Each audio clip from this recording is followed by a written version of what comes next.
Part 43. Evolution begins with Resident Evil. Author, Wei Tongmiao. Chapter 431. Jill asked his men to continue guarding the blockade and told them about her encounter with hostile mercenaries. The other party had guns in their hands, which was not the same as facing zombies, so she had to tell everyone to be careful in advance.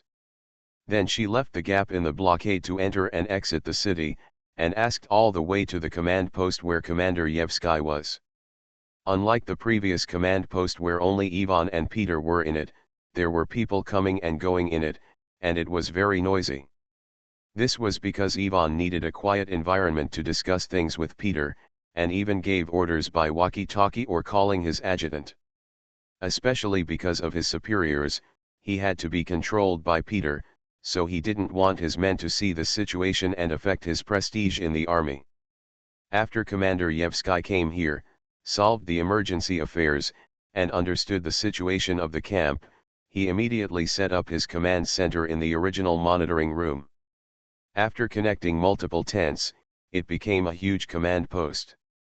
The staff group he brought with him was at this time, with the assistance of the communication personnel, commanding and handling the ongoing battle at any time, so it seemed very noisy. As for Yevsky, who was sitting on the Diaotai, his main job was to control the overall trend of this biochemical crisis and make decisions in the general direction. Yevsky also gave enough respect to Jill, who took the risk and discovered the existence of the worm. He stood up from his chair and shook hands with him to thank him. "Thank you BSAA for discovering the existence of the devil worm in time, otherwise the scope of infection would definitely be larger. Not only that, the river water testing was also first proposed by Jill and others. In Yevsky's view, BSAA has made great contributions. This is what our BSAA should do. I just think it's a bit late, otherwise the sewer should have been completely filled with cement and sealed." Jill shook her head. If she knew the true identity of the unknown virus at that time, she would definitely not let Ivan and Peter's plan to delay time succeed. Yevsky comforted him, "It's not your fault. If you knew from the beginning that this biochemical crisis had reached the regional level, you would definitely have been able to take command from the beginning. In fact, the BSAA troops could have arrived at the scene to carry out work long ago. The delay of the plane was also Peter's conspiracy."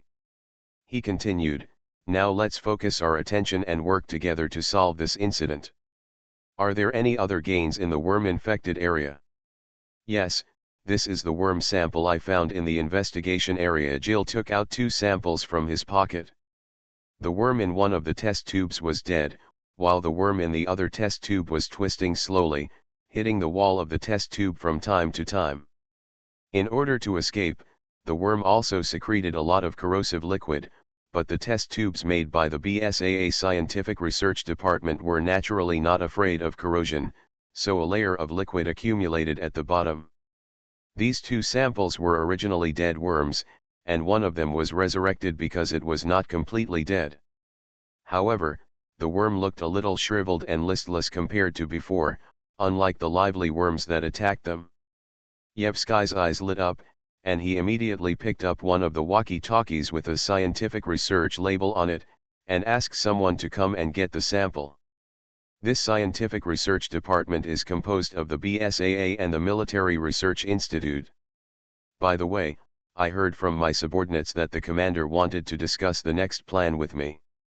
Jill did not mention Peter's conspiracy and Ivan's responsibility for delaying the handling of the biochemical crisis. Yevsky nodded and said, "Yes, please follow me." He changed a new map of the Peskov area and placed it on the table not far ahead. In addition to drawing circles for each infected area, he also placed the military flags representing the military and the BSAA on it, so that the staff could update the situation at any time. Because of the previous conservative strategy, most of Peskov is now in crisis this time. In order to be safe, he decided to evacuate the citizens and expand the blockade to surround the entire city. Because the second round of spreading infection outbreak has uncertainty in time and space. Some people in the same community may be infected while others are fine, so in order to save more citizens, Ivan was sent into this new infected area by Yevsky. He talked about Ivan's matter and continued, the problem now is how to prevent the further spread of this incident. That's why he wanted to get help from Jill, an experienced person. Jill thought for a while and said, the first thing is to confirm the cause of the infection in the uninfected area, otherwise there is no way to stop the spread. But I heard from my subordinates that you already have a suspect, Commander. Yes, there may be a problem with the water purification plant. The scientific research department suspects that the worms went there along the water supply pipeline.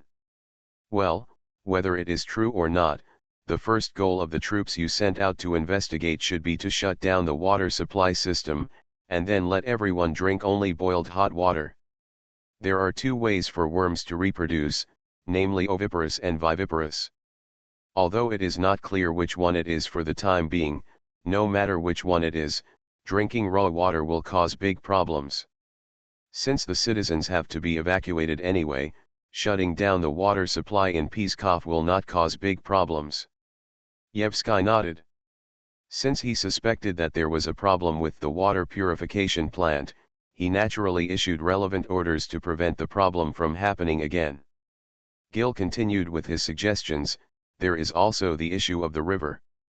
Residential areas and water intake facilities around the upper and lower reaches of the entire river must be publicized.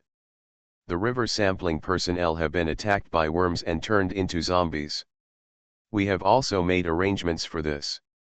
However, when he issued the order, he only mentioned the Pskov city basin and the lower reaches, so he asked, does the upstream also need to be notified? That's right. Gil put his finger on the worm-infected area on the map, and traced his fingers all the way to the water purification plant. The contour lines gradually became higher. Yevsky knew at a glance that the worms would swim upstream. Although it was much slower than going down the river, it was still a matter of time, so he quickly issued the order again and asked the national media to carry out large-scale simultaneous publicity. The biochemical crisis will test not only the military, but public opinion, and publicity, logistics, and supplies, etc. will also face huge challenges.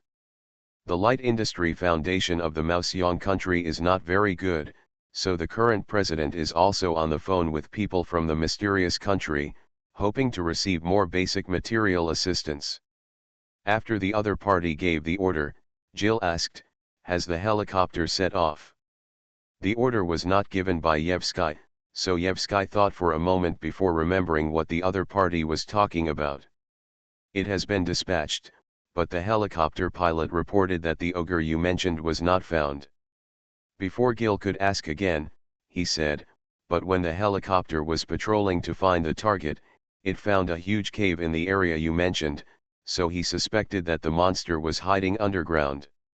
According to the report Yevsky received, 2 people from BSAA entered the infected area, but now only one person is back. He suspects that person led the monster away and sacrificed himself in order to allow the minister to escape.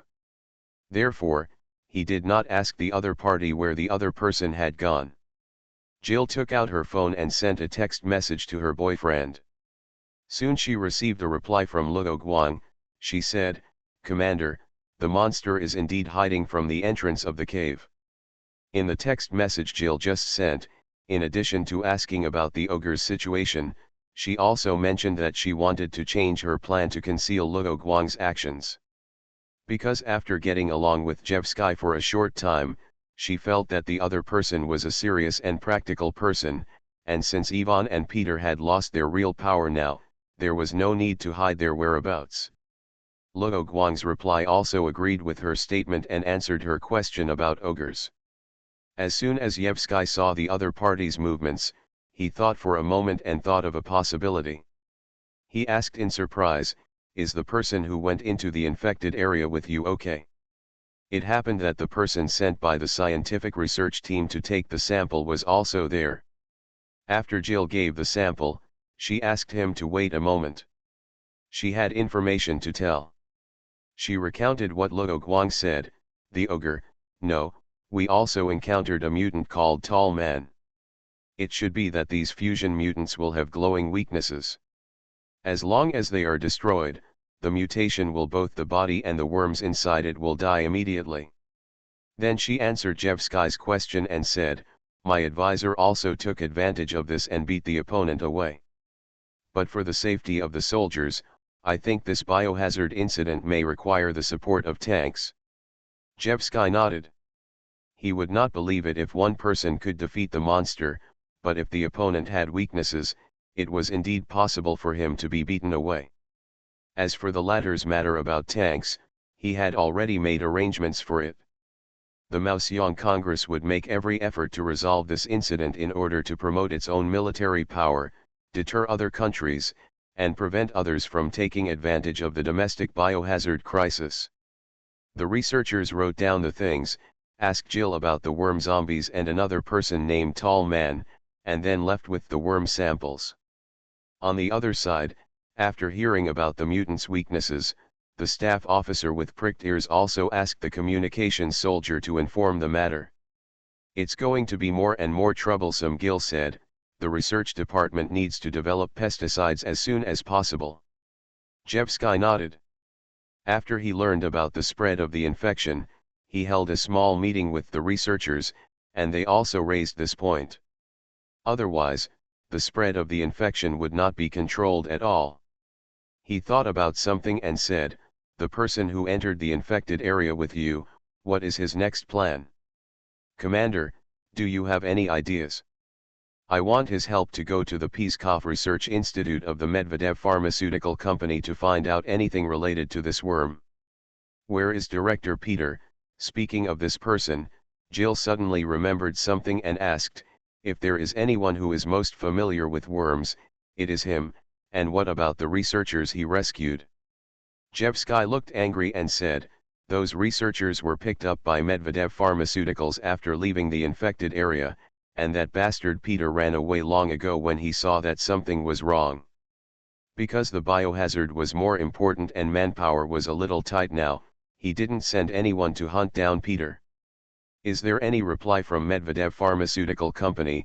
Gil didn't think that the company would violate the Z government.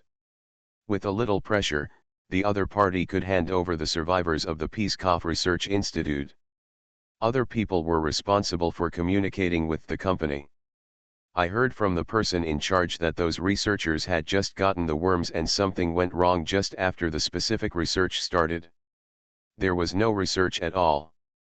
Jevsky asked the BSAA consultant to go to the institute to confirm whether the company's reply was true or false. What's the origin of this worm?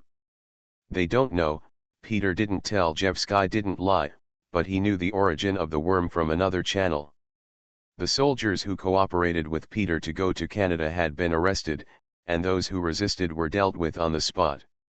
However, there is no need to tell the BSAA people about this matter, not only because it involves national secrets, but also because if this matter is revealed, it will cause diplomatic disputes. Concealing it does not mean that we will not solve it. According to his own channels, Yevsky already knew that the president planned to perform a major operation on the country to clean up the parasites that were lying on the country and sucking blood and completely solve the problem of social problems, of chronic illness. And he can ride on this east wind and take advantage of the opportunity of this biological crisis to go further. The commander was thinking about the matter, and Jill fell into a brief silence because of the other party's request. Suddenly Gil said, the research institute is the hardest hit area. He used a lot of bullets to repel the enemy. She did not refuse or agree, and raised practical issues. Jevsky nodded, expressed understanding, and said, we can use helicopters to airdrop ammunition supplies. As long as we can investigate any information from the research institute, we will provide any support. If it weren't for the fact that he couldn't drive the tank alone, he would have wanted to airdrop the tank directly to assist the opponent. After receiving the other party's promise to provide support, Gil did not agree immediately, but asked Luo Guang's opinion. After a while, she received the reply and then said to Jevsky, Commander, He asked us to drop the airdrop near the entrance of the research institute. He will leave now. Luo Guang can kill enemies without a gun before heading to the research institute, but in order to kill some big guys, he needs some heavy firepower weapons, such as rocket launchers and the like. Next, Gil told Jevsky's lieutenant about the weapons and equipment her boyfriend needed.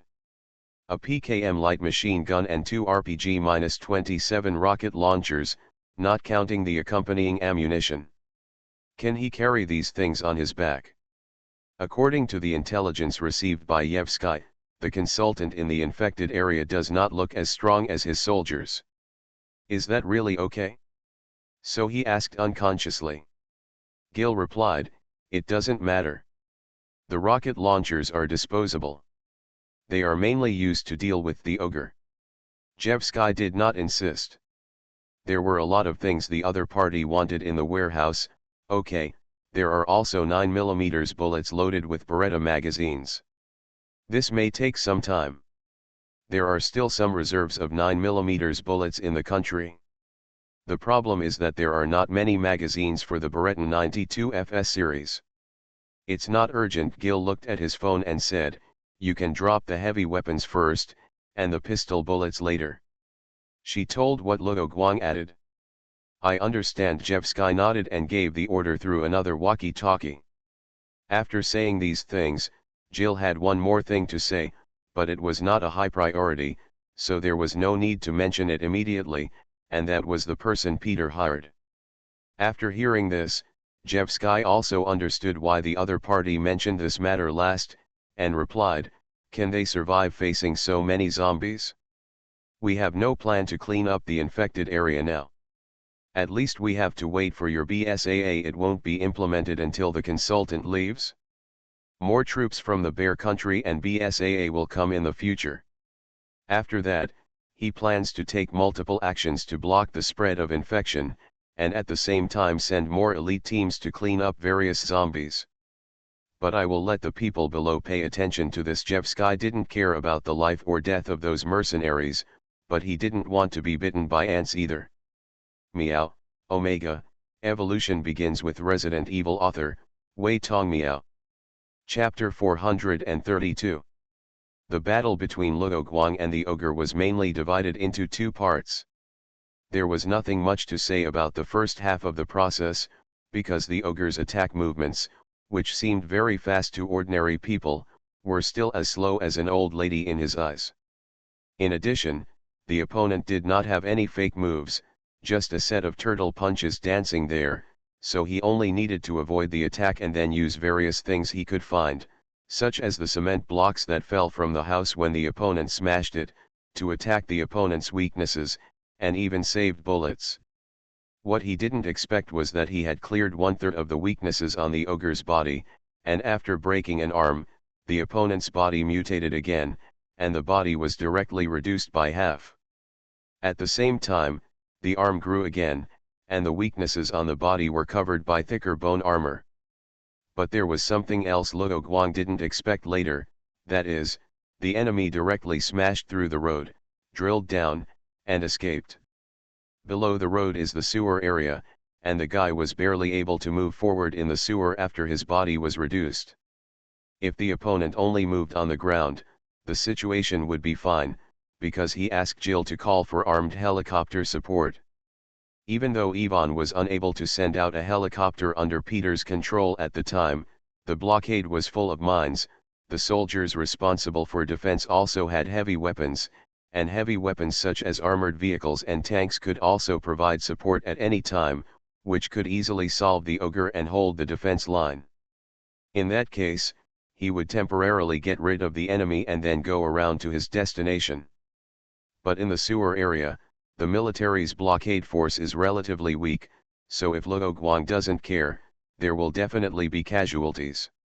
The ogre who wanted to get away from Luo Guang used all 4 legs to crawl forward, but because of his body shape, his hands and feet could not be used, resulting in a slow crawling speed, and he directly became a living target for Luo Guang. However, he did not shoot or throw cement again, and directly used a thunderous move to solve the ogre.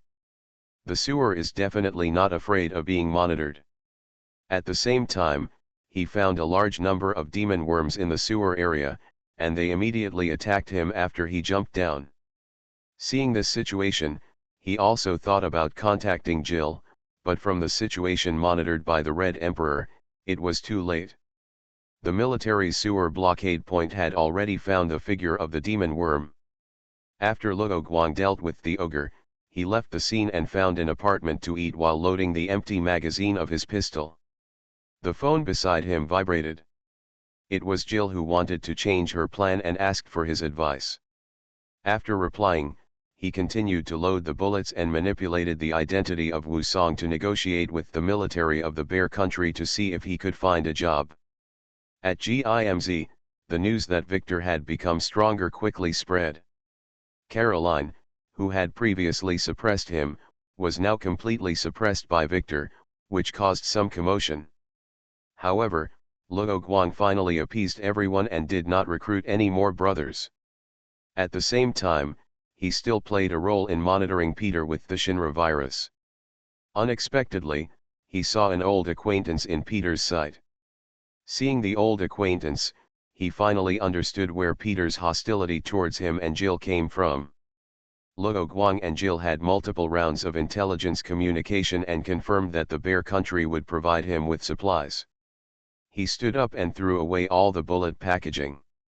There were no spare bulk bullets left, and there were only 8 magazines of pistol bullets left. But these bullets were enough for him. After all, he was not the same person as before. Even with that pile of pebbles, he could fight his way out here.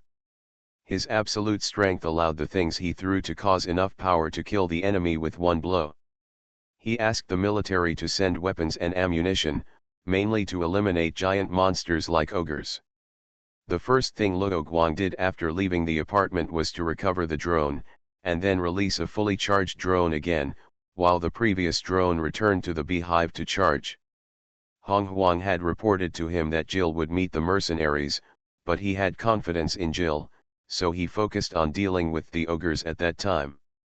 He remembered the entire map of Pskov in his mind, and the 2 investigation teams that Peter wrote about the loss of contact were nearby.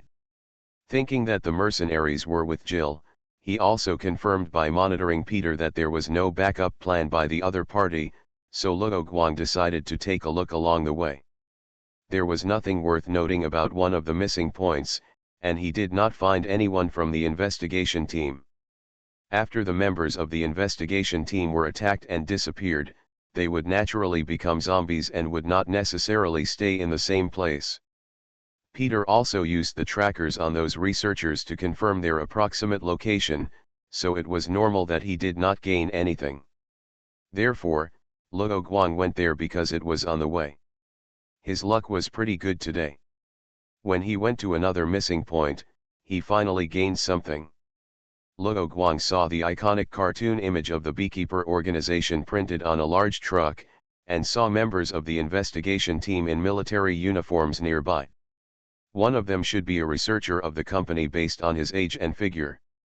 Except for the drone that was charging, the others were sent out to take pictures and collect evidence, but what surprised him was that he did not find anyone from the beekeeper organization around him. The firearms and weapons on the ground just corresponded to the members of the investigation team. The scene was restored in his mind. It was probably that the investigation team was attacked by worm zombies, and then someone was bitten by a worm, and another person shot and killed that person in a cycle, until the last person committed suicide under a street light. The cargo box of the truck was not opened and was locked, but Luo Guang did not hear any movement inside, so he turned on the combat video recorder, broke the lock with an R-9 pistol, and opened the door. There were no T-virus zombies in the cargo box, only the blood that was splashed on it emitted a foul smell, which was not in line with the usual habits of the beekeeper organization. Seeing this, Luo Guang had a guess in his mind: the beekeeper organization's attack on the Pskov Institute did not exist. After getting useful information, Luo Guang did not report it to Jill immediately, because at least he had to go to the institute to confirm it again to be more convincing. Without further ado, he swept all the way and went to the Peskov Institute. Along the way, he did not waste time cleaning up the worms that appeared in the zombies. At the same time, he was also testing one thing, that is, the conditions for the demon worms to trigger fusion mutation. As a result, hundreds of nearly 1,000 worm zombies were cleaned up along the way, and those demon worms did not gather again, but persevered in chasing Luo Guang. But he did not gain nothing. One guesses that the emergence of fusion mutants requires not only a large number of demon worms, but also a sufficient number of concentrated corpses.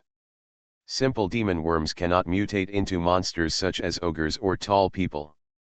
One guesses that these demon worms are not as brainless as they look.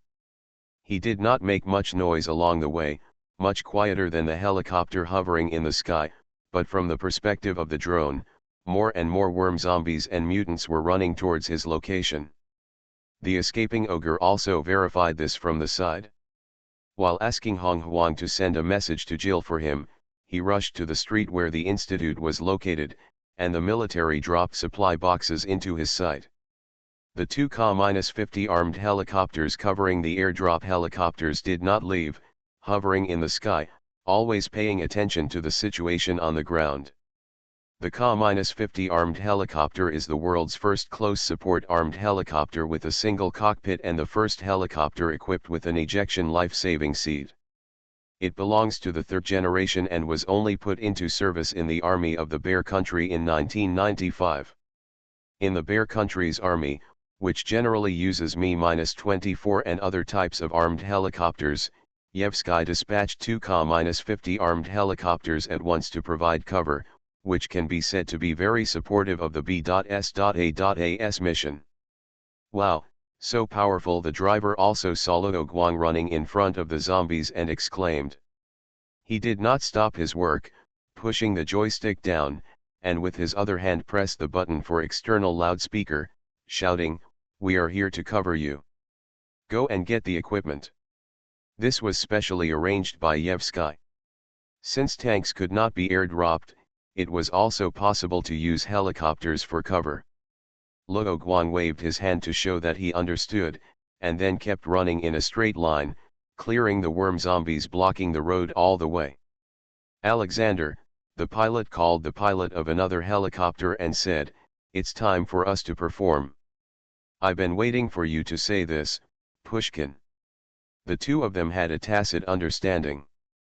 Pushkin flew directly in front of Luo Guang, aimed at the zombies behind him and the worms on the ground, pressed the button, and the two .42 single-barrel 30mm cannon on the aircraft began to spit out flames.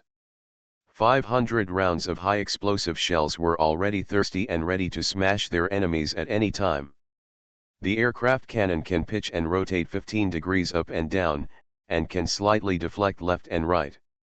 Although the overall shooting angle is smaller than other Western helicopters, it is combined with the excellent maneuverability of the pilot to directly block the street and allow Luo Guang to successfully reach the supply box. He opened the supply box, which was filled with things.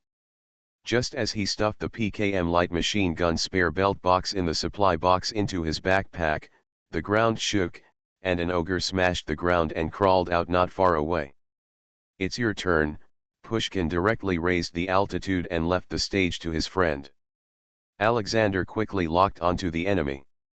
The 4 racks on his helicopter were all equipped with B-8 rocket launchers, totaling 80 S-8 80mm rockets. He fired one launcher on each side without reservation, and the explosion submerged the ogre. At the same time, he asked, "Pushkin, is that the giant monster mentioned before departure?" "It should be. A monster that is 2 or 3 stories high can only bully a creature running on 2 legs." Pushkin laughed and switched direction, attacking the zombies coming from the other side of the road. The research institute of Medvedev Pharmaceutical Company was not hidden underground or disguised as other buildings. It was right next to a road, with the name of the institute written on it. So the 2 armed helicopter pilots only needed to fire on the left and right of the road to help Luo Guang block most of the enemies. As for the few fish that slipped through the net, The two helicopter pilots saw how Luo Guang killed all the way and understood that a few rotten fish and shrimps were no threat to him. Luo Guang moved quickly, carrying two RPG-27 rocket launchers crosswise on his back, holding a PKM light machine gun in his hand, and two full ammunition boxes in his backpack. During this time, he also observed the situation at the entrance of the institute, took photos, and asked Hong Huang to take photos with a drone. Now he can confirm that there are no signs of the Beekeeper organization launching an attack at the entrance, and there are no bullet holes at the entrance. On the other side, the drone controlled by the Red Emperor also showed that the other three sides of the institute were in the same situation. All of these verified that Luo Guang's previous guess was correct, so Peter delayed the B.S.A.'s investigation time in order to cover up the fact that the institute itself had problems and caused the biochemical crisis. Although Peter was flirting with external forces, he could not leave the Medvedev pharmaceutical company for the time being. There was also information in his own institute that he did not want to make public, so he delayed time and sent people to fake the scene. Later, he could also borrow the company's power in the army to recover valuable things from the institute. Taking advantage of the moment when the helicopter machine gun stopped firing, Luo Guang fired about 20 rounds of strafing, eliminating some enemies in Pushkin's field of vision and telling them that he had taken the equipment. Pushkin received Luo Guang's signal and said to his friend, "Alexander, we can withdraw." Received. Although they were going to evacuate, they did not directly raise their altitude to leave. They did not care how the logistics felt when they saw the empty machine gun magazines and rocket launchers, and fired all the ammunition without saying a word. Luo Guang rushed into the institute with his weapon in hand and had no time to watch the fireworks outside. He stepped on nothing. Who dug a hole at the door, he kept his balance, leaned back, and slid down with his feet one after the other. He was about 3 floors away from the ground. When he reached the ground, he crushed a bunch of worms. Looking around, there were metal walls and floors. It felt like playing a game and skipping the detour directly, using the cheat code to go through the wall to the target location. The various enemies controlled by the demon worms responded to Luo Guang. Maybe because the Peskov Institute is the outbreak site of the demon worms, it is already a demon nest, so the worm zombies here are more mutated and have stronger combat power. The worm zombies, whose skin had fallen off and even their brains were exposed, had a black charcoal-like block structure on their bodies, and had spikes on their bodies, which improved their close-range attack capabilities. The black charcoal block should be a defensive measure evolved by the demon worms, or it could block a knife or an axe. But facing bullets, especially the 7-round bullets used by Luo Guang's light machine gun, the enemy's mutated defense was easily torn apart like paper. In addition to this, there is also a worm zombie variant with an explosive head. The explosive head mutated from the original head, looks like a hairstyle, and glows like the weakness of the fusion mutant, as if luring the enemy to shoot and attack. Luo Guang's shot hit the target accurately and an explosion occurred immediately. In this crowded environment, this kind of enemy did not cause him too much trouble, because when he dealt with the first one, a chain reaction was triggered, detonating other explosive heads around it, causing a chain explosion. As a result, those worms were not immune to this kind of explosion damage and were blown to pieces. The number of demon worms here is very large, and Luo Guang did not actively use electric magic to clear the scene. In addition to wasting energy, there is another point that these demon worms are different from Plaka parasites. Their reproduction does not require a host to parasitize, and they can complete their reproduction activities outside the body. It doesn't take a lot of voltage to electrocute a demon worm, so he keeps enough voltage around his body to electrocute the demon worm. As long as the worm dares to attack him, he will electrocute it. The signal here is a bit poor, and the communication with Hong Huang is not good, but since we are here, it's not a big problem. Hong Huang has obtained the map of the institute from the computer system of Medvedev Pharmaceutical Company. He now needs to find a way to confirm his location, and then go to the monitoring room to get the monitoring data there. Meow. Oh, I really can't think of a good title for this chapter. It reminds me that when I played Bloody Revenge before, I shot a teammate standing next to a zombie into the sea with a headshot, so this chapter was named this. You are listening to Novels at Bless Up channel. Wish you happiness and luck. Please subscribe to receive new novels. How do you feel about this novel? Please like and leave a comment. Evolution begins with Resident Evil. Author, Wei Tongmiao. Chapter 433. There were too many enemies, which made Luo Guang's progress slower than expected, and the consumption of ammunition was greater than expected. Diamond suit, diamond suit, diamond suit. Fortunately, he asked Jill to inform the military of the Bear Country to fill the supply boxes as much as possible when preparing supplies.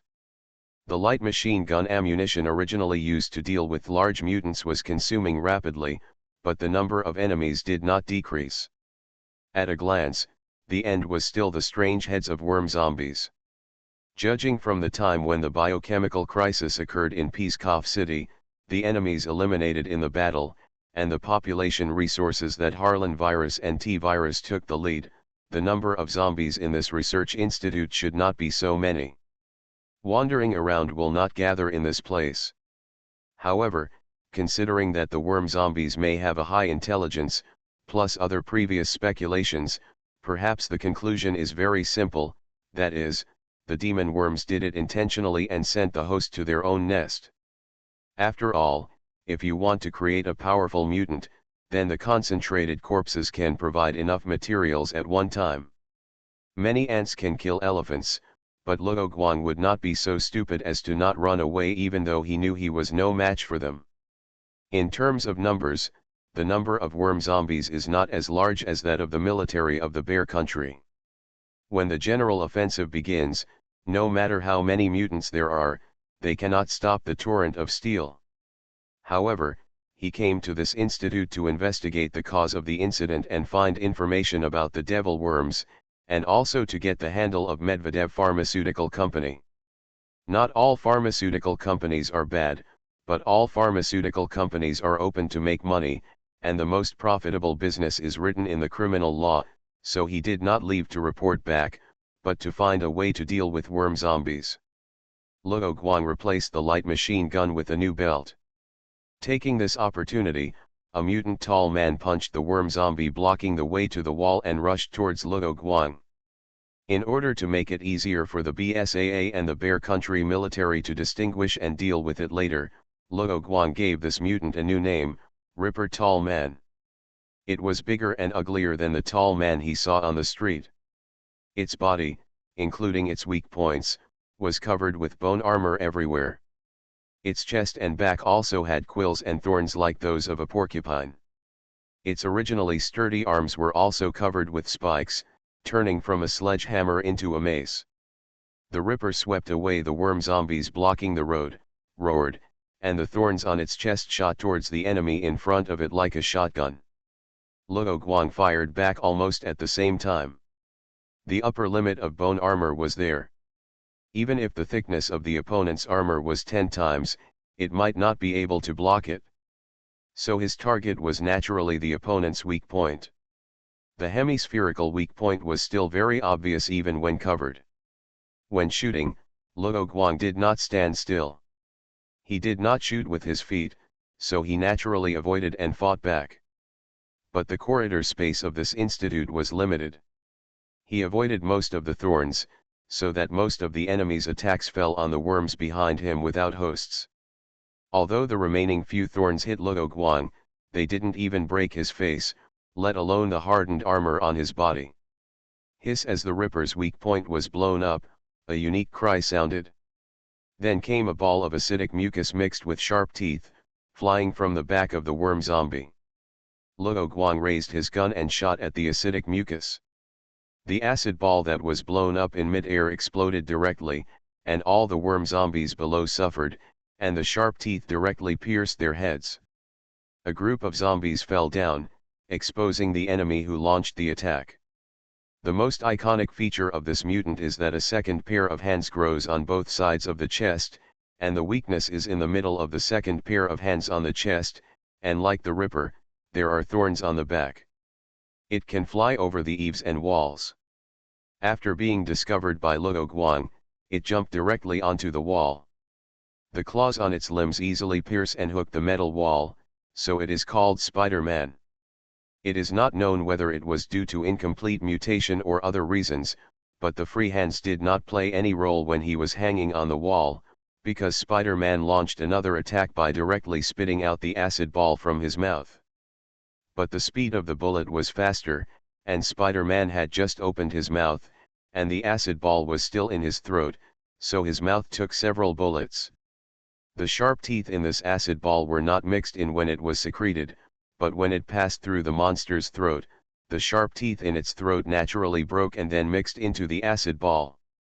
So the acid ball that was hit exploded, and the sharp teeth that had just broken in the throat were pushed by the explosion, piercing Spider-Man's neck directly. Spider-Man, who fell to the ground in pain, was hit in the weak point by Luo Guang's next bullet and died in hatred. These things were all reactions made by Luo Guang's fighting instinct when facing the enemy, and he himself had a loophole in his mind during the battle. However, for him who can do many things at the same time, doing so will not affect his combat efficiency. He thought of a way to deal with such a large number of enemies. Peskov did not evacuate citizens at the beginning, and the city's power supply system was still operating. Although he failed to attack the merging worms with wires before, it doesn't mean that it won't work here. Based on the power supply to the entire city, he can use mental power to control the electric energy and wipe out the worms. He fired 2 rounds of empty bullets, using the penetrating power of the bullets to deal with the worm zombies in front and behind. As the gunshots rang out, there was a crackling sound at his feet. The sweeping kick with wind pressure, as the name suggests, swept the dead demon worms away. Those demon worms secrete an acidic liquid. If the ground is not cleaned, the light machine gun will be unusable later. Although he has been electrocuting the worms at his feet, the acid still corrodes holes in his trouser legs, revealing the hardened armor inside. Luo Guang put down the light machine gun that had been reloaded with bullets, and then condensed his hands with hardened armor to dig directly into the wall. He used the emergency lights in the corridor to determine the approximate location of the wires and cables. After finding the target, he carefully peeled off the plastic sheath of the cable with hardened armor. He was not worried about being electrocuted, but worried about breaking the conductive wire inside, which would make this trick unusable in other places later. Luo Guang protected the electronic equipment on his body, condensed the electric ball in his hand, and moved towards the silver wire, using the principle of positive and negative charges to extract the electrical energy filled in the cable. In the research institute, other worm enemies were coming, and mutants such as Spider-Man and Ripper also appeared in his sight. Luo Guang was responsible for absorbing electrical energy with one hand and releasing it with the other hand. If it was just lightning before, it was a thunderstorm now. The whole passage was covered with lightning, and all his enemies turned into dust under the lightning. This corridor was like the barrel of an electromagnetic gun. Luo Guang used the conductivity of the metal walls on both sides to form an electromagnetic field, allowing the lightning he shot to turn and eliminate those enemies who were not in his sight. In order to prevent damage to the computer equipment in the room, his main targets of this attack were enemies in various places in the corridor. In the process of controlling the electric energy, he also got a clear picture of the surrounding corridors. By comparing the map of the Peskov Institute in his mind, he confirmed that his position was close to the center of the institute. It was a bit far from his original goal, but closer to more important places such as the virus storage room, virus research room and director's office, so the plan changed. Luo Guang planned to go to the above 3 places first. He cut off the connection with the cable and took the light machine gun that he had put on the ground before. Although the light machine gun was fine after being electrocuted in general, the bullets on the belt could not stand it, so when he launched the clearing attack just now, he deliberately avoided the weapon so that he could pick up the weapon and leave. At this moment, a drone flew through the hole he fell through and flew to his side. Seeing this, Luo Guang thought that Hong Huang had something urgent to notify him, so he put on the headset. Although his watch and mobile phone had lost signal underground, Hong Huang thought that he could use the communication device on each drone as a signal transfer station, reconnect to the watch, and get in touch with Luo Guang. Hong Huang? Is there something wrong outside? Luo Guang silently breathed a sigh of relief. If the other party came down when he was using lightning to clear the enemy, the drone would be directly scrapped. Nothing special has happened for the time being. The anti-biochemical crisis is proceeding in an orderly manner. It's just that there was a brief power outage in the city just now. Maybe there was a problem with the power supply system. Luo Guang was stunned when he heard Hong Huang's words. Could it be that he had just used too much electricity, causing a problem with the power supply? Hong Huang continued, if there is a problem with the power supply system, you probably need to go to the internal power supply room of the institute to supply power. Luo Guang understood that the other party came to inform him specifically because he was worried that there would be a power outage halfway and he would have to take a detour to the power supply room, so he suggested that he do this in advance. He replied, don't worry about this matter. It doesn't matter if I don't have electricity here. You just need to continue to pay attention to the things on the surface. If there is an emergency, you can notify my girlfriend in the name of my friend. Understood? Hong Huang asked again, do you need to continue to communicate? No, there are too many enemies here, and they have long-range attack capabilities. Luo Guang shook his head. He needed to use thunder attribute attacks to deal with groups of enemies. The drone here would affect his performance.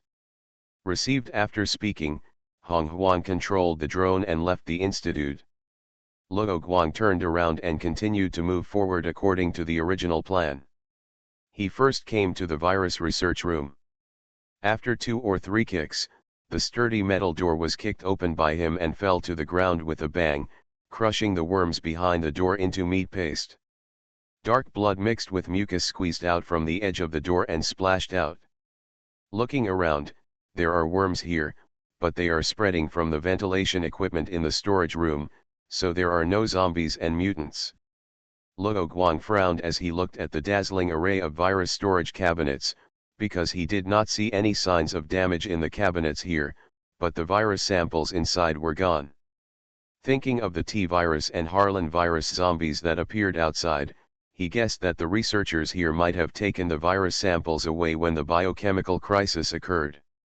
In any case, he would report the situation later and ask the researchers rescued by the military whether they brought virus samples out, and confirm whether there were other unrelated people who came here to steal the virus samples.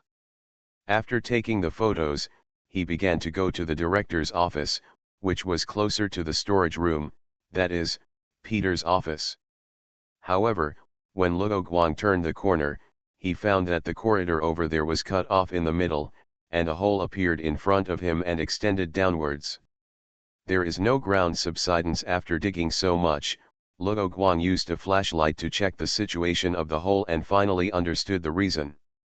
A strange secretion substance formed a hard substance after condensing, and the entire cavity replaced the original soil like a honeycomb, so there was no ground subsidence on the surface.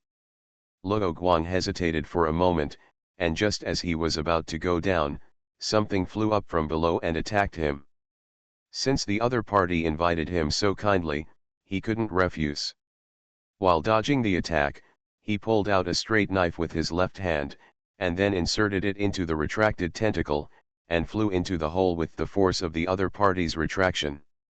He quickly reached the bottom of the hole, stepped on the tentacle, and then pulled out the straight knife with the force, flipped 720 degrees, and landed, looking at the owner of the tentacle. The monster in front of him was half sideways facing Luo Guang, so he could see the other party's appearance more clearly. The front half of its appearance was similar to that of a lizard, with 2 front limbs lying on the ground, while the back half seemed to have not developed completely, and did not grow hind legs, a bit like the ancient marine creatures that stopped halfway through their evolution when they came ashore. The external armor was many times thicker than its younger brother. Luo Guang started to attack after landing, and the bullets from the light machine gun in his hand did not bleed like the previous enemies. There are 4 tentacles with a diameter of 1 meter on its back. The front end can be separated into 3 fleshy petals, which are covered with sharp teeth. In the middle is a mouth part, but Luo Guang did not see any sharp teeth. Judging from the situation that just attacked him, the attack range of these tentacles is much longer than it looks, so it cannot be taken lightly. Not only he has to be careful, but if this enemy escapes to the ground, those helicopters and tanks must also be careful. This monster looks a bit difficult to nickname, but according to its location and the largest size seen so far, Luo Guang arbitrarily named it Lord of Worms. From the side, Luo Guang did not see any obvious weaknesses on the enemy, and unlike the tall man who was wrapped in a thin layer of armor. The armor of the Lord of Worms is thicker, and it is impossible to see where the weaknesses are hidden from the surface of its body. The Lord of Worms was hit by a bullet, and although it didn't hurt, it felt provoked and roared angrily. At the same time, the 4 tentacles on its back opened at the same time, and its mouthparts sprayed out a sour and smelly acid. Unlike the Spider-Man encountered before, it did not spray out a ball of acid, but continuously sprayed out like a water pipe, and the acid flowed all over the ground. Luo Guang did not retreat or dodge left and right. This is a confined space. The enemy kept spraying corrosive liquid. Sooner or later, he would lose the space to dodge, so what he should do next is to deal with the enemy's means of attack. Escape is useful, but not now. Meow, thank you for subscribing and voting. Evolution begins with Resident Evil. Author, Wei Tong Miao. Chapter 434. Chapter 425 B.S.A.A.S Rescue Operation. Luo Guang did not retreat but advanced, dodging the acid attack while approaching the enemy. Diamond suit, diamond suit, diamond suit, diamond suit. The 2 tentacles of the Lord of Worms stopped spraying acid, opened their mouths, and bit the enemy. Luo Guang held the PKM light machine gun in his left hand and his invisible straight knife in his right hand. The sound of machine guns rang out. The enemy opened fire from left and right, and the tentacles that came to attack were repelled by bullets. They immediately turned from biting to sweeping, twisting their bodies and whipping. But it was too late. Attack weapons such as whips are often the weakest in the terminal area, and the attack range is relatively short. Luo Guang easily dodged the attack and jumped towards the Lord of Worms. The hardened armor on his body began to soften. Except for the key parts of his body, the rest of the hardened armor gathered on his right hand like liquid metal. The hardened armor first covered the invisible straight knife, and then extended it based on this foundation, turning the short knife-sized weapon into a 5-foot seedling knife, which was far larger than the diameter of the tentacle. The long knife that was supposed to be held with both hands was easily held with one hand, and lightning began to appear on the dark blade when the seedling knife took shape. Luo Guang swung the seedling knife and swept across, directly cutting off the 2 tentacles behind the enemy that were spraying acid. While cutting off the tentacles, the high voltage burned the wounds of the tentacles, which could prevent the corrosive liquid from flowing out and the wounds from regenerating. The 2 tentacles that launched melee attacks were far apart, one on the left and one on the right, but the enemy's tentacles had no vision, and the heavy armor made it impossible for the Lord of Worms to clearly perceive the exact position of Luo Guang, who was lighter than him. He could only gamble on his luck and keep sweeping his back, so it was no surprise that the 2 tentacles were also cut off by Luo Guang one after another. When the 2 ejecting tentacles were cut off, the Lord of the Worms wanted to retreat and began to turn around and move towards the huge hole in the wall. However, its body was as big as 2 or 3 ogres combined, and it only crawled on its front limbs, so its speed was not very fast. How could Luo Guang give up the opportunity to hit the enemy when he was down? After cutting off the enemy's tentacles, the enemy actually had no means to counter him. Then he was naturally not polite.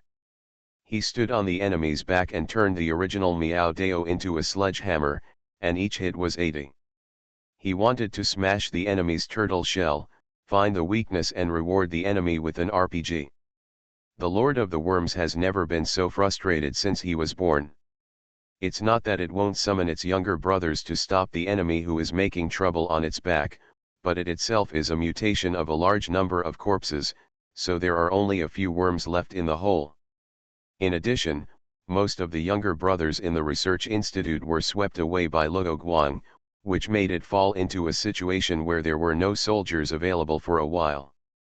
The place it is heading to now is its breeding ground, where there are a large number of offspring and an environment that is very suitable for its actions. As long as it can hold on there will be a chance to turn defeat into victory. After talking with Yevsky, Jill returned to the camp that BSAA had just built. She planned to start clearing the zombies in Pskov from the original blockade line and open up the road to the survivor area. This plan has been approved by Yevsky, because he now has no troops to support the survivor area that is being besieged by worm zombies, so it is just right for BSAA to rescue people. Originally, this survivor area was not close to the worm-infected area, but as time passed, under the new round of expansion of worm zombies, the two became adjacent. Jill wanted to lead the team herself, but she needed to keep in touch with the military of the Bear Country and sit in the camp as a bridge between the military and her boyfriend. So she sent another soldier in the branch that she valued to lead the team to carry out this rescue mission. This person's name is Keith Lumley. He was a freelance mercenary before joining the BSAA. He chose to join the BSAA in order to get an official identity and the nationality of his country of residence to settle down. His nearly 10 years of employment career gave him super combat ability, and his code name in the branch was Grinder. Keith's appearance and daily behavior showed that he was a lazy and slick person, but his close combat ability was not inferior to Chris and Jill. When he picked up the double-bladed weapon called Cool Cool, his mental outlook would change greatly. As an official member of the BSAA, Keith naturally passed the mental test, so the change was not because he was schizophrenic. After receiving Jill's order, Keith carried the double-bladed swords with blade shapes similar to leaves and set off with his equipment. These two swords were weapons that he polished by himself, which was also the source of the code name. The main weapons of him and his men are G36C assault rifles. The reason for choosing this compact weapon is that they did not enter Pskov on foot. Although Yevsky is short of troops now, he still deployed 10 BTR-70 armored personnel carriers that were in service in the late 1970s to the BSAA to support their mission. Although the BTR-70 armored personnel carrier is not as good as the new generation BTR-80 armored personnel carrier currently used by the Bear Country, the gap between the two is not obvious in the face of biochemical crises. The 10 armored vehicles sent were not taken out of the warehouse. They are still in service on the second line and do not need to be refurbished. Yevsky also thoughtfully equipped Jill and others with crew members. Jill first left 6 armored personnel carriers on the defense line as a mobile force, and waited for other subordinates who had been delayed to arrive before dispatching the rest. Otherwise, she was worried that the defense line would have problems when encountering a large-scale attack. The other 4 BTR-70s were divided into 2 groups. Because the road was not wide enough, it could easily lead to a waste of firepower. However, the two sides are a few streets apart and can support each other at any time. This model can accommodate 3 crew members and 7 carriers, so Case and others will be more comfortable when shooting with the shorter G36C assault rifle in the car. After finalizing the mission plan, we set off immediately. Keyes used the shooting hole in the vehicle to attack the enemies that appeared in his ray. Others in the vehicle were doing similar things to deal with the enemies on both sides of the armored vehicle. The 12.7mm caliber DSHK heavy machine gun equipped on the turret is responsible for attacking the enemy from the front, beating the enemy to pieces. In order to avoid wasting firepower, the armored vehicles on both sides use a tandem formation. When the former needs to reload the bullets of the heavy machine gun, it can move to the next lane and give up the leading position to ensure the continuous firepower. Moving forward to deal with the T-virus zombies, they soon came within the range of the worm zombies. Once here, they began to feel the pressure. First, there was a subspecies of Spider-Man that was later called Slime Monster. It had a flexible way of moving and could spit slime from a high position. In terms of ability, it is more in line with the name of Spider-Man. Targets that can be stained with slime will be stuck.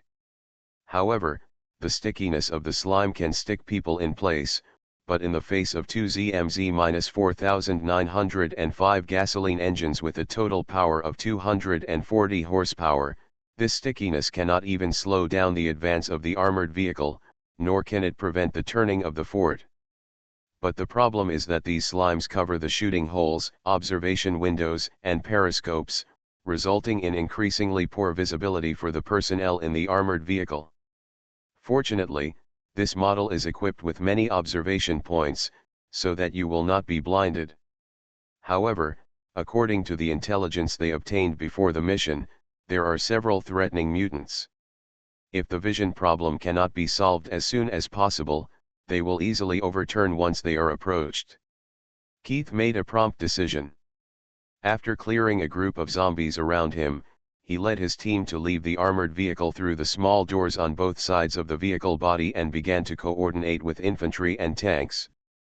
They were responsible for cleaning up the special mutants around them, and at the same time sent people to clean up the left side of the turret. TNP-205 observation mirror and other observation holes. The soldiers in the last car spread out to cover Key's side and then got out of the car.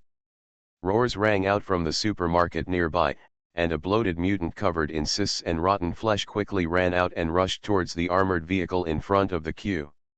"Stop him!" Keys, who was in the path of the opponent's charge, shouted and quickly hid aside.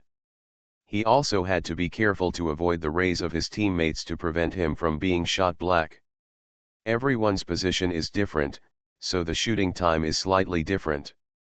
Unlike the tall man and Spider-Man, there are no exposed weaknesses on his body, but the bullets still hit his body without standing effect. After several rounds of 5.56 mm bullets were fired into his abdomen, he was called the Stinker. The mutant exploded like a balloon. Its ability is similar to that of the explosive demon of Fury virus, that is, it uses the foul-smelling liquid generated in the body to attract other worm zombies to focus on attacking the target that has been poured with stewed soup. Pioneer 1, is the car okay? Keys quickly avoided the stinky liquid and quickly asked about the armored car's situation. The commander of the Pioneer 1 armored car replied, "We are fine." Before Keith could breathe a sigh of relief, he heard his subordinates on the other side report, "This thing stinks. Fortunately, it's not corrosive. I'll cover you and clean it up quickly." Although he didn't know why the liquid had a stench attack, he didn't think those biochemical monsters would evolve useless abilities.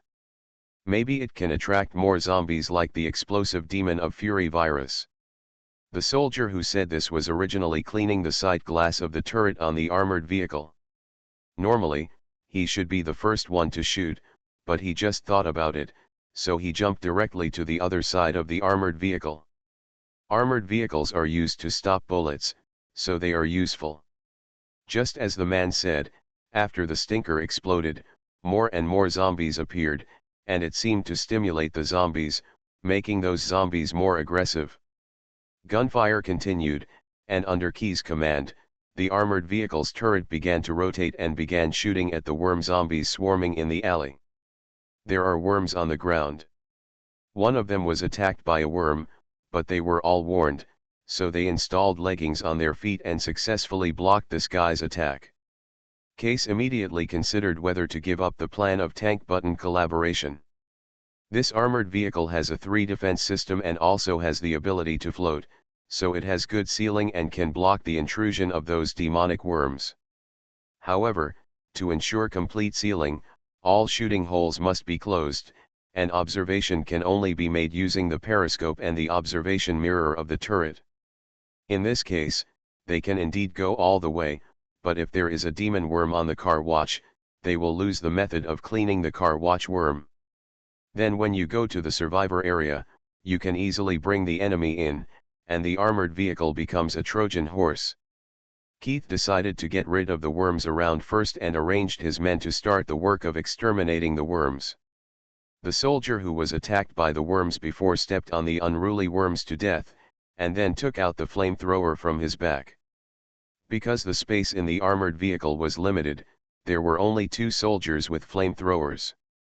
The 2 sprayed flames at the cement ground that would not be ignited. The target was mainly the worms that had lost their hosts, because they would die directly under high temperatures and would not run around and cause fires. Zombies, because they lost their empathy and other reasons, could move around a little when they were burned, so they were not suitable for flamethrowers. Only the BSAA was still considering protecting the ancient city of Pskov with a long history. The military of the Bear Country had already burned several houses because the battle was getting more and more intense. As they continued to kill worm zombies, there were more and more worms on the ground. Keith discovered a phenomenon. After losing their host, the worms seemed to be particularly afraid of fire and fled in all directions, instead of turning around and attacking them immediately as before. Keith, my baby has limited ammunition. What are you going to do? After the Pioneer No. 1 captain finished speaking, the No. 2 captain also reported to Keith, we still have 2/3 of ammunition, but I think it's better for you to get on the car and keep moving forward.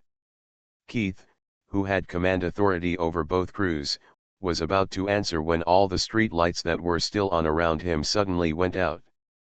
But a few seconds later, the street lights came on again. Get on the car, Keith gave the latest order without saying a word. In his opinion, the extinguishing of the street lights just now was a bad sign, just like seeing a crow calling overhead when going out to do business, so he immediately gave the order to get on the car and keep moving forward. The soldiers in charge of the task of cleaning the sticky material outside the car had completed it and joined the attack mission, so Keith didn't need to ask his men again and waste time. Hold on tight, the captain of Pioneer 1 shouted, and the drivers stepped on the accelerator in tacit agreement. Near the survivor area, the members of the 2 BSAA teams met together, and they still had about half a kilometer to go to the entrance of the target area.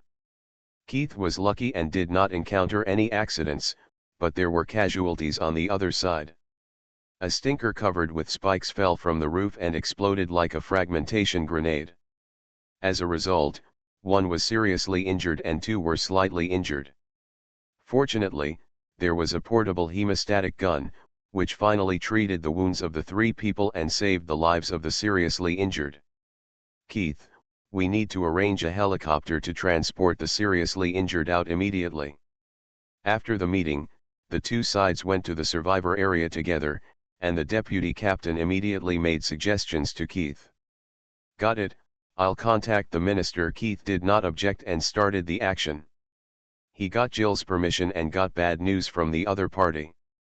Just 1 minute before he answered his call, Jill received the news from Yevsky that the survivor area had been breached. Meow, thanks for the subscription, reward, and votes. I don't know why the daily report says there is a reward, but I can't find the rewarder and I haven't received any reminders. Oh, evolution begins with Resident Evil. Author, Wei Tong Miao. Chapter 435. Keith connected all the team members and told them the latest mission assigned by his minister. Mission update. Our current goal is to support the survivor area, search for living survivors or assist them in resisting the attack. Before he finished speaking, the deputy captain asked, but we have wounded, especially Yehenila, he is seriously injured and needs follow-up treatment as soon as possible. This is the battlefield of the biochemical crisis. Although the wounds are caused by worm mutants, it is unknown whether there will be problems such as virus infection, and the seriously injured are now feverish. Keith arranged his weapons and continued what he had just said. After completing the initial mission, We will set up an evacuation zone on the spot. The minister will arrange a helicopter to evacuate the survivors. At that time, our wounded can also be evacuated, so Mike Sewell, you focus on the mission.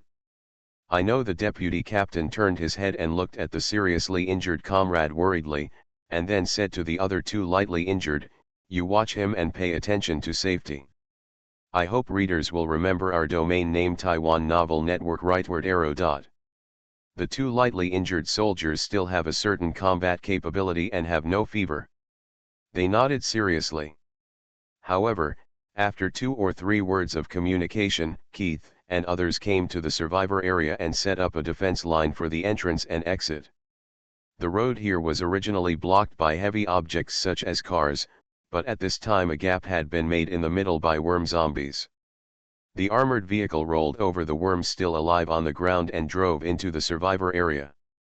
The captain of Pioneer No. 1 saw the culprit who broke through the blockade through the periscope. It looked like a condensed version of the ogre, slightly taller than an adult male, with a more sturdy and solid body than the stink one, also covered with heavy bone armor, but moving faster than the ogre, and with equally amazing combat power. However, this monster, called Destroyer by the survivors, had already fallen to the ground with arms and legs missing and stopped moving. The Destroyer suddenly attacked and broke through the blockade, but had to face the first round of firepower from the Peacecoff City Police Department alone. In the end, at the cost of the sacrifice of all the guards of this line of defense, the Destroyer and the various mutants that subsequently poured in were stopped behind the wall. And this was just the situation in one of the lines of defense in the survivor area, and similar things basically happened on other lines of defense. Without exception, the J-Police and the soldiers of the Bear Country who were sent to assist in the defense used their lives to buy time for the survivors behind them. But they lost a lot of combat power. The surviving police and soldiers were all those who were rotated down to rest. There were only 1 in 10 left, and now they were fighting on their own. Captain Keyes, where are we going? Let me remind you again, there is not much ammunition, and it has deviated from the original plan.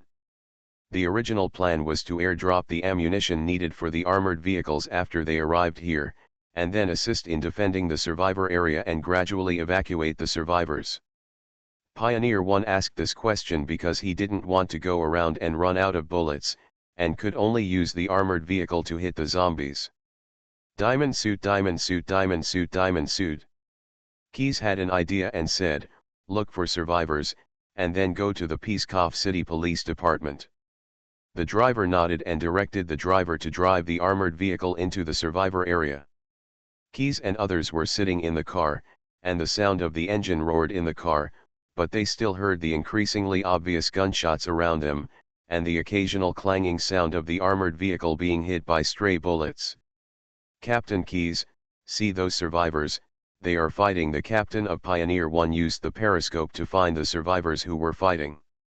Help them, let them move with us, assist the armored vehicle in dealing with the approaching demon worms, and go to the police station together. Then Keith immediately ordered the BSAA soldiers, saying, all team members, be ready for battle. After leaving the armored vehicle, each team will select their own team members to check whether there are parasites on the surface of the armored vehicle.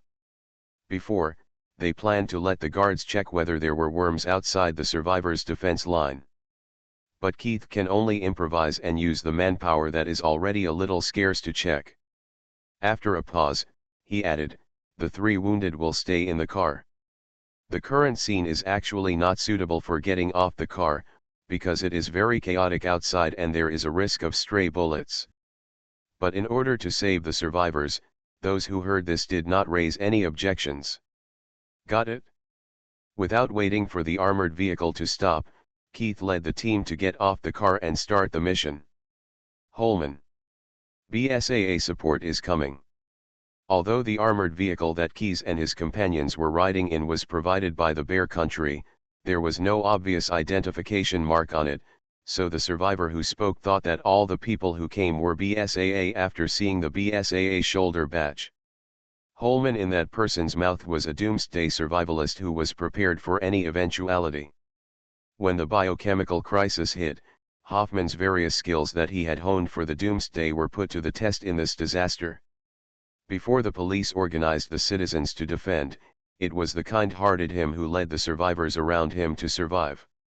After the defense line of the survivor area was breached, Holman, who received the alarm, immediately went to his home with those who believed in him after understanding the situation, and held on to a modified single-family house. This self-built house with 4 floors, including the rooftop, has a 2.5-meter high stone wall around it, but because of the area or because of Holman's wallet, there is no garden to set traps and buffers. Under his arrangement, the elderly and children stayed in the middle rooms on the 2nd floor, and the rooms that could see outside the house were where the fighters kept sentry and killed the enemy. The 1st floor was not directly vacated, and the women also had their own tasks, holding various tools to ensure that no demon worms entered the room. When necessary, they were also responsible for blowing up the stairs and isolating the worms.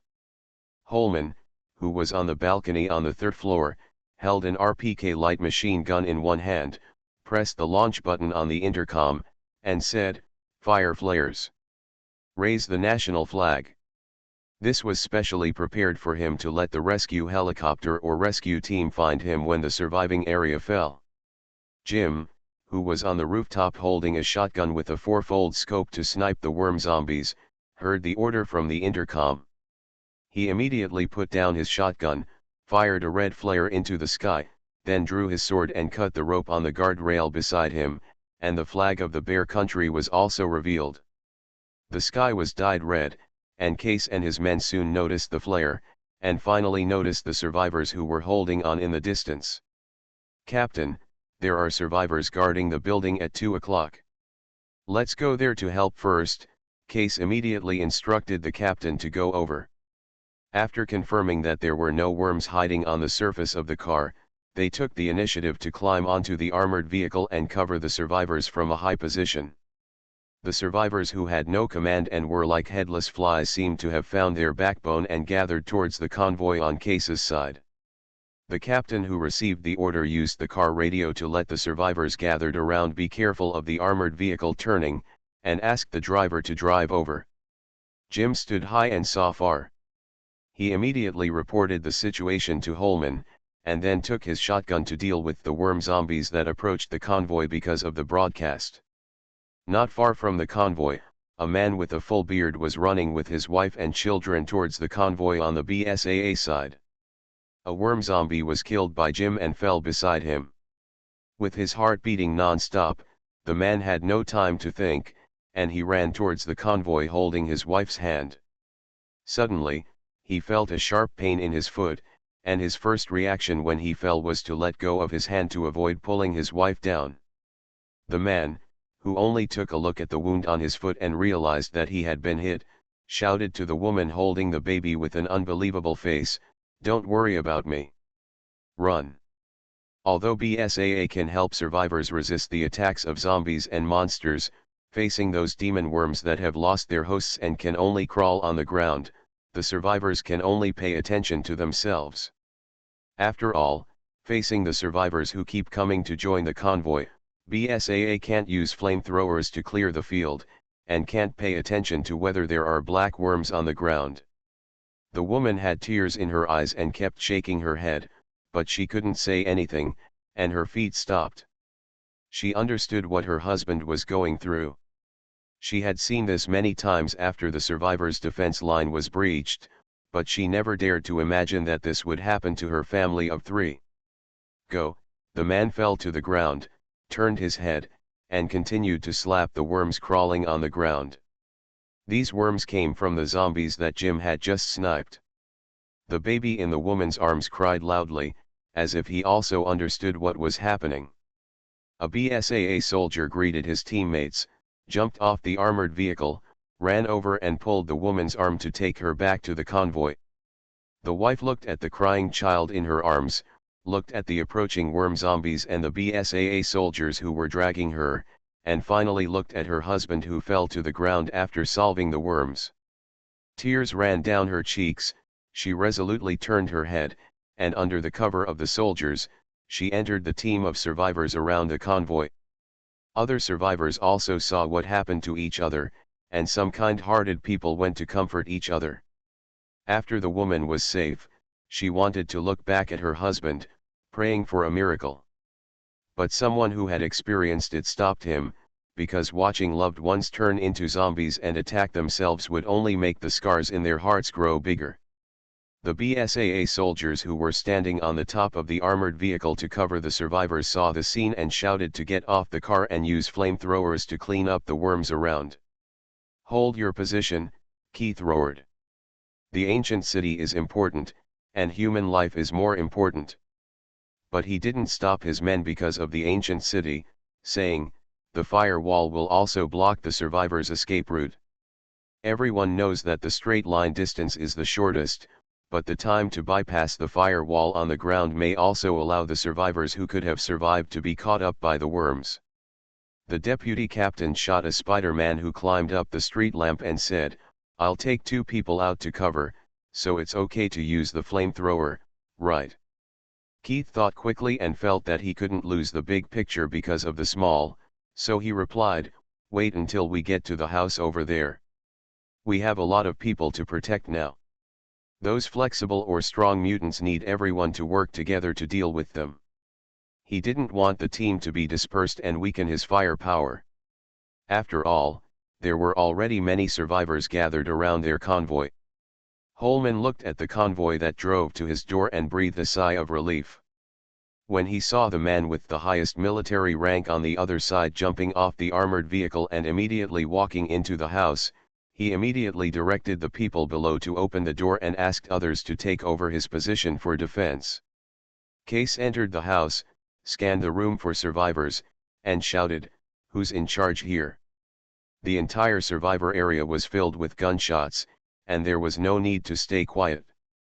The survivors on the first floor all looked a little tired and looked disgraced as they had not showered for a long time, but their eyes were full of energy, and a smile appeared on their faces because of Keith's arrival.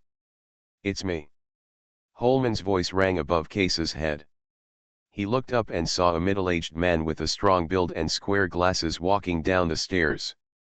Case told the other party what BSAA meant and said, "We are going to the police station next, and you guys should come with us."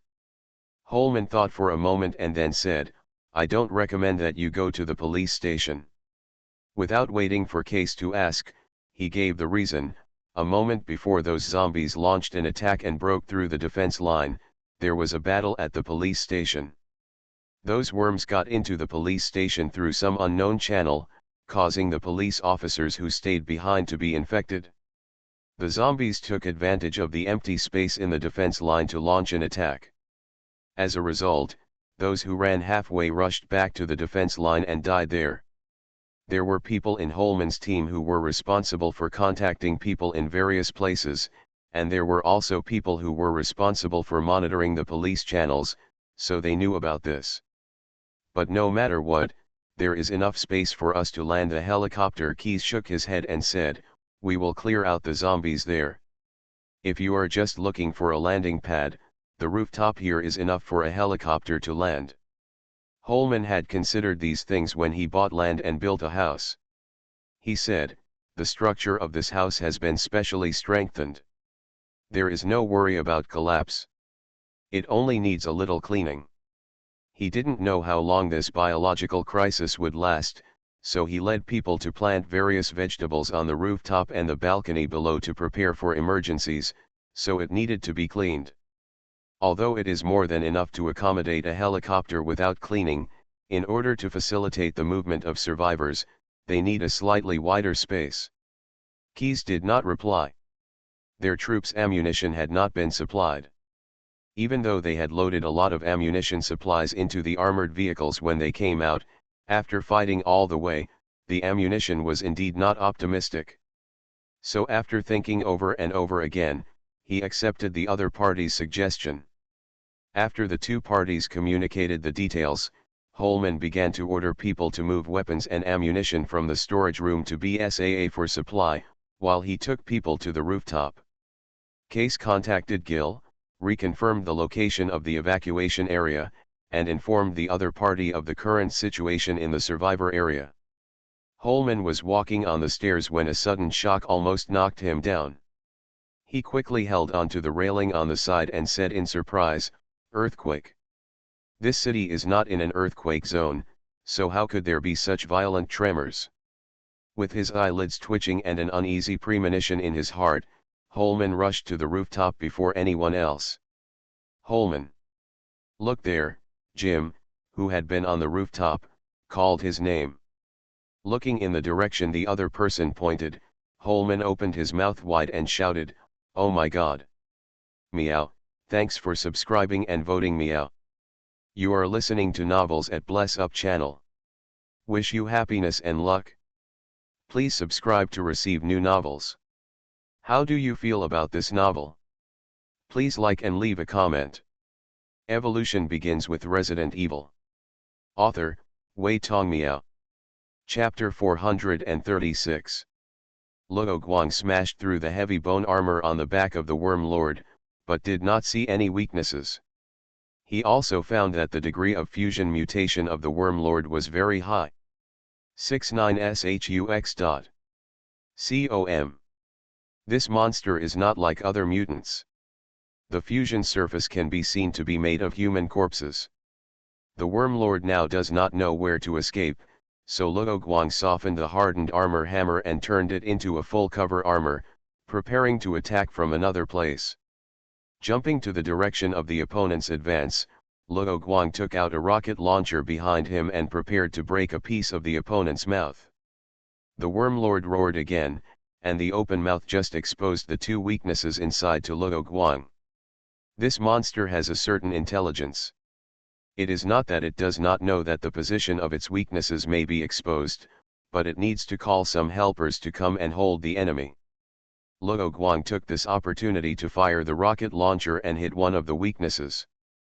The Lord of Worms felt the pain, but failed to close his mouth in time, and was hit by another rocket.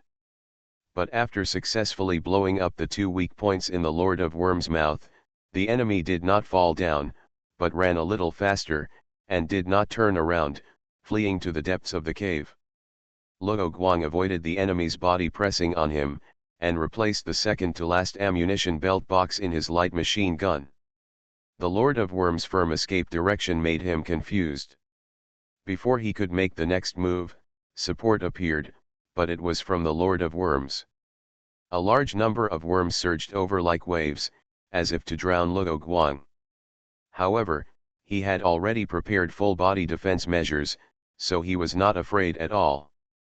Controlling the electric energy to sweep towards the enemy, but the number of worms was too large, and the gap created by Luo Guang's electric energy was instantly filled, and the worm swatter he made was useless.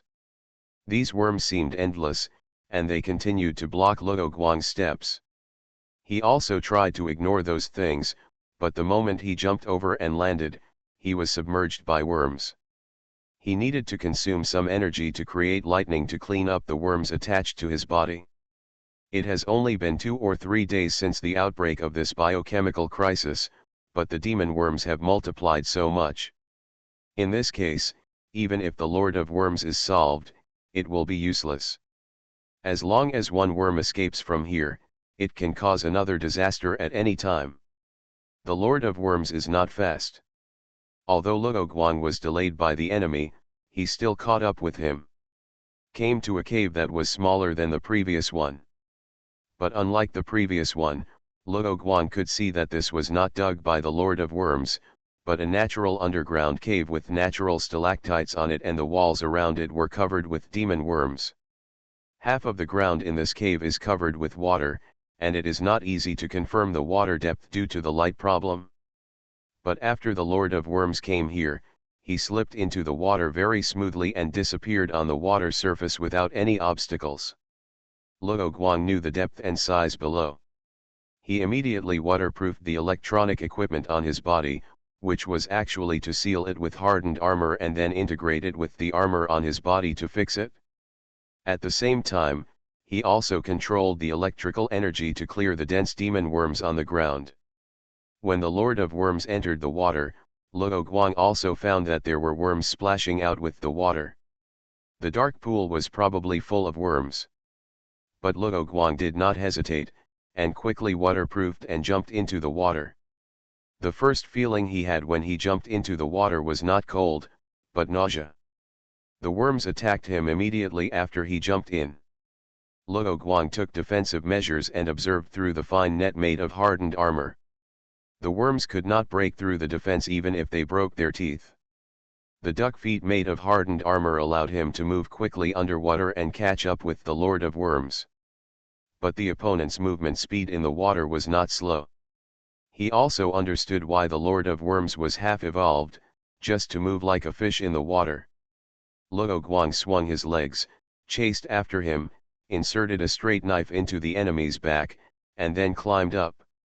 After finding the back gap he had made before, he inserted his hardened armor directly into it, pulled the voltage to the maximum within his ability, and then discharged it.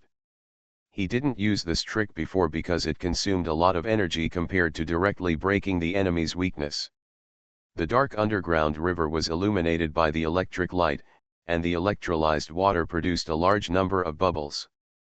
The worms that were chasing Luo Guang were also severely damaged and were destroyed in large numbers. Soon, the worm master moved slower and slower, and finally stopped and sank to the bottom of the river.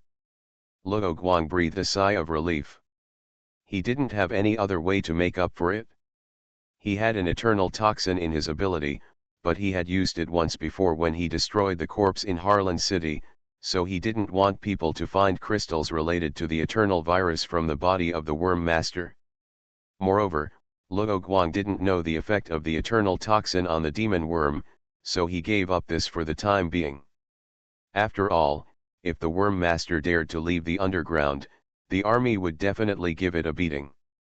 However, Luo Guang still waited in the water for 2 minutes.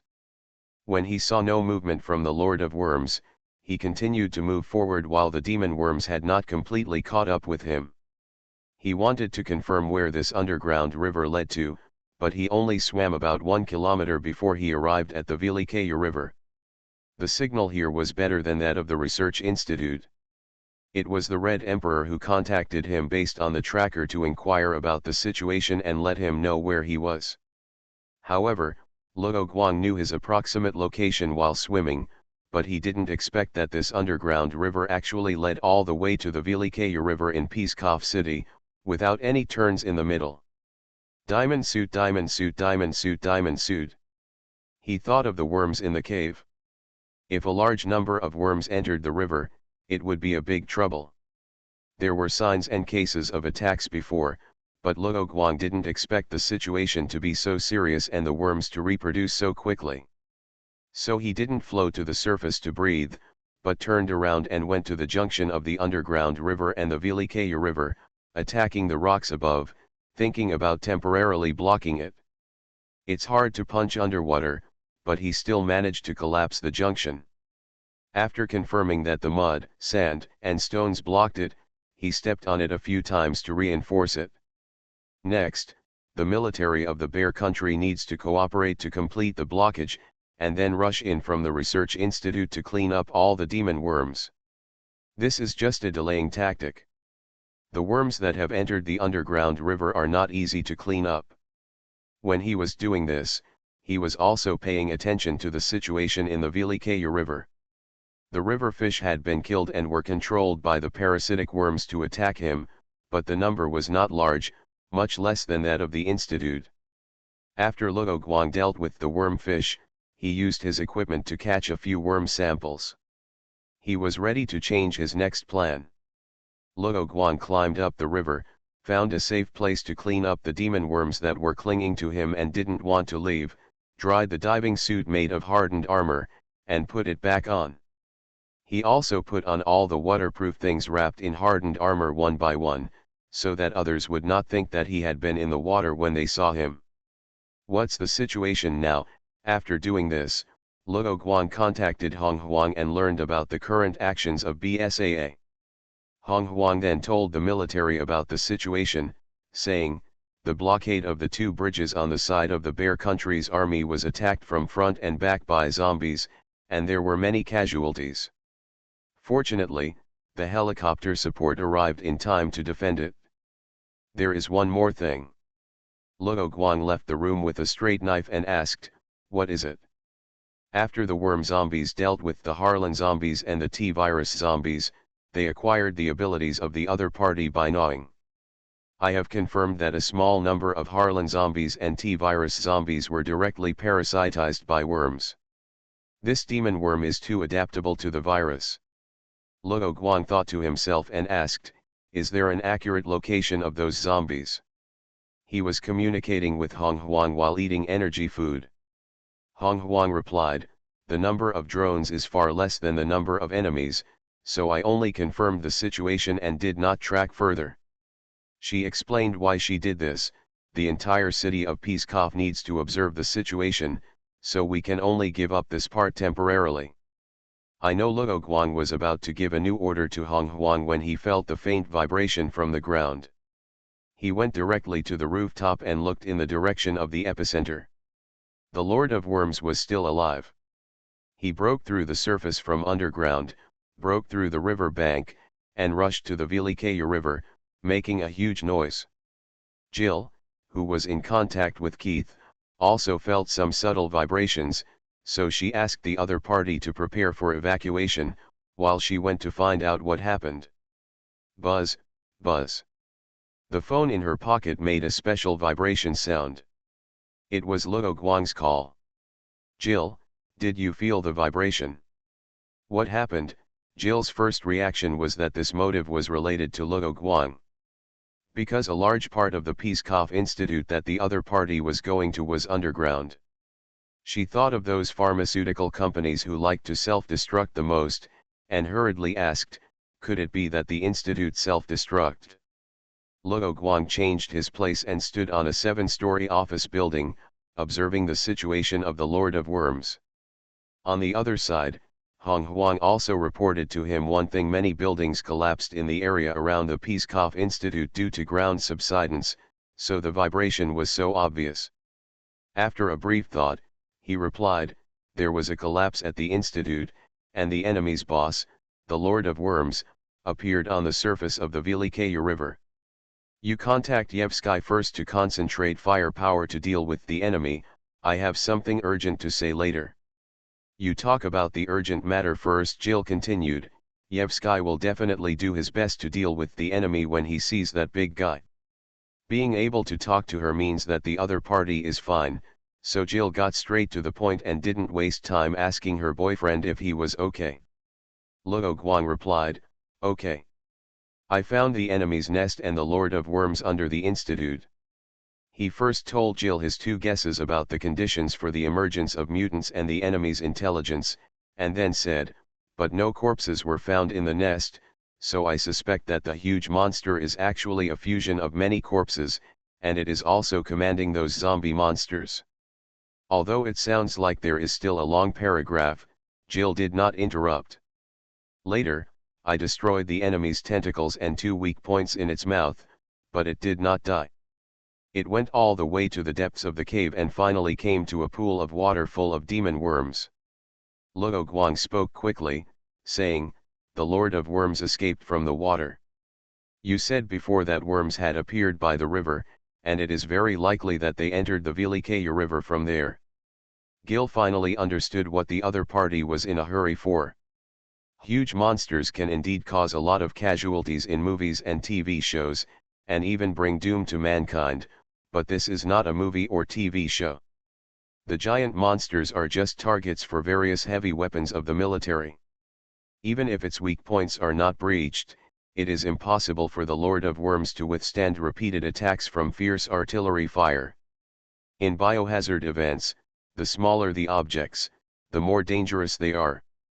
If a large number of worms in the nests enter the river, there will be big trouble. If this incident is to be solved, the entire river must be cleaned up. Contamination is easy, but cleaning is easier said than done. What Luo Guang was worried about was indeed what Jill thought. He started talking about this urgent matter from the beginning, so that Gil could use it when reporting to Jevsky. These things themselves are also things that Jevsky will ask sooner or later. Gil said, I understand. I will explain the situation to Jevsky and find a way to solve this problem. Do you have any other discoveries at the Institute? The beekeeper organization may have nothing to do with this incident. But it is not important. Let's solve the most important thing first. Gil thought of the situation on Case's side and said, by the way, the survivor area has fallen. Can you go over and help? We are preparing to evacuate the survivors there. With Luo Guang here, more people will definitely be saved, and she is very confident about this. Luo Guang pondered for a moment and said, I'm sorry. I want to leave here with the samples and go to the research institute to develop insecticides against demon worms.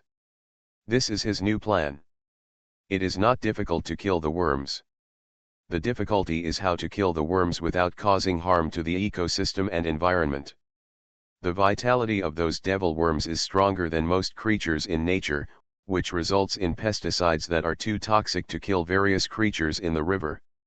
Luo Guangke said before that what needed to be dealt with most now, and Gil naturally understood that if what the other party wanted to do was successful, he could save more people than in the survivor area. So she said without hesitation, I understand. Now I am mainly commanding from the rear and will not go to the front line. You can rest assured. She will definitely worry about her own safety after knowing that the other party. Well, let's get in touch then. I will send you the details of my solo actions in a one-time text message later. Good.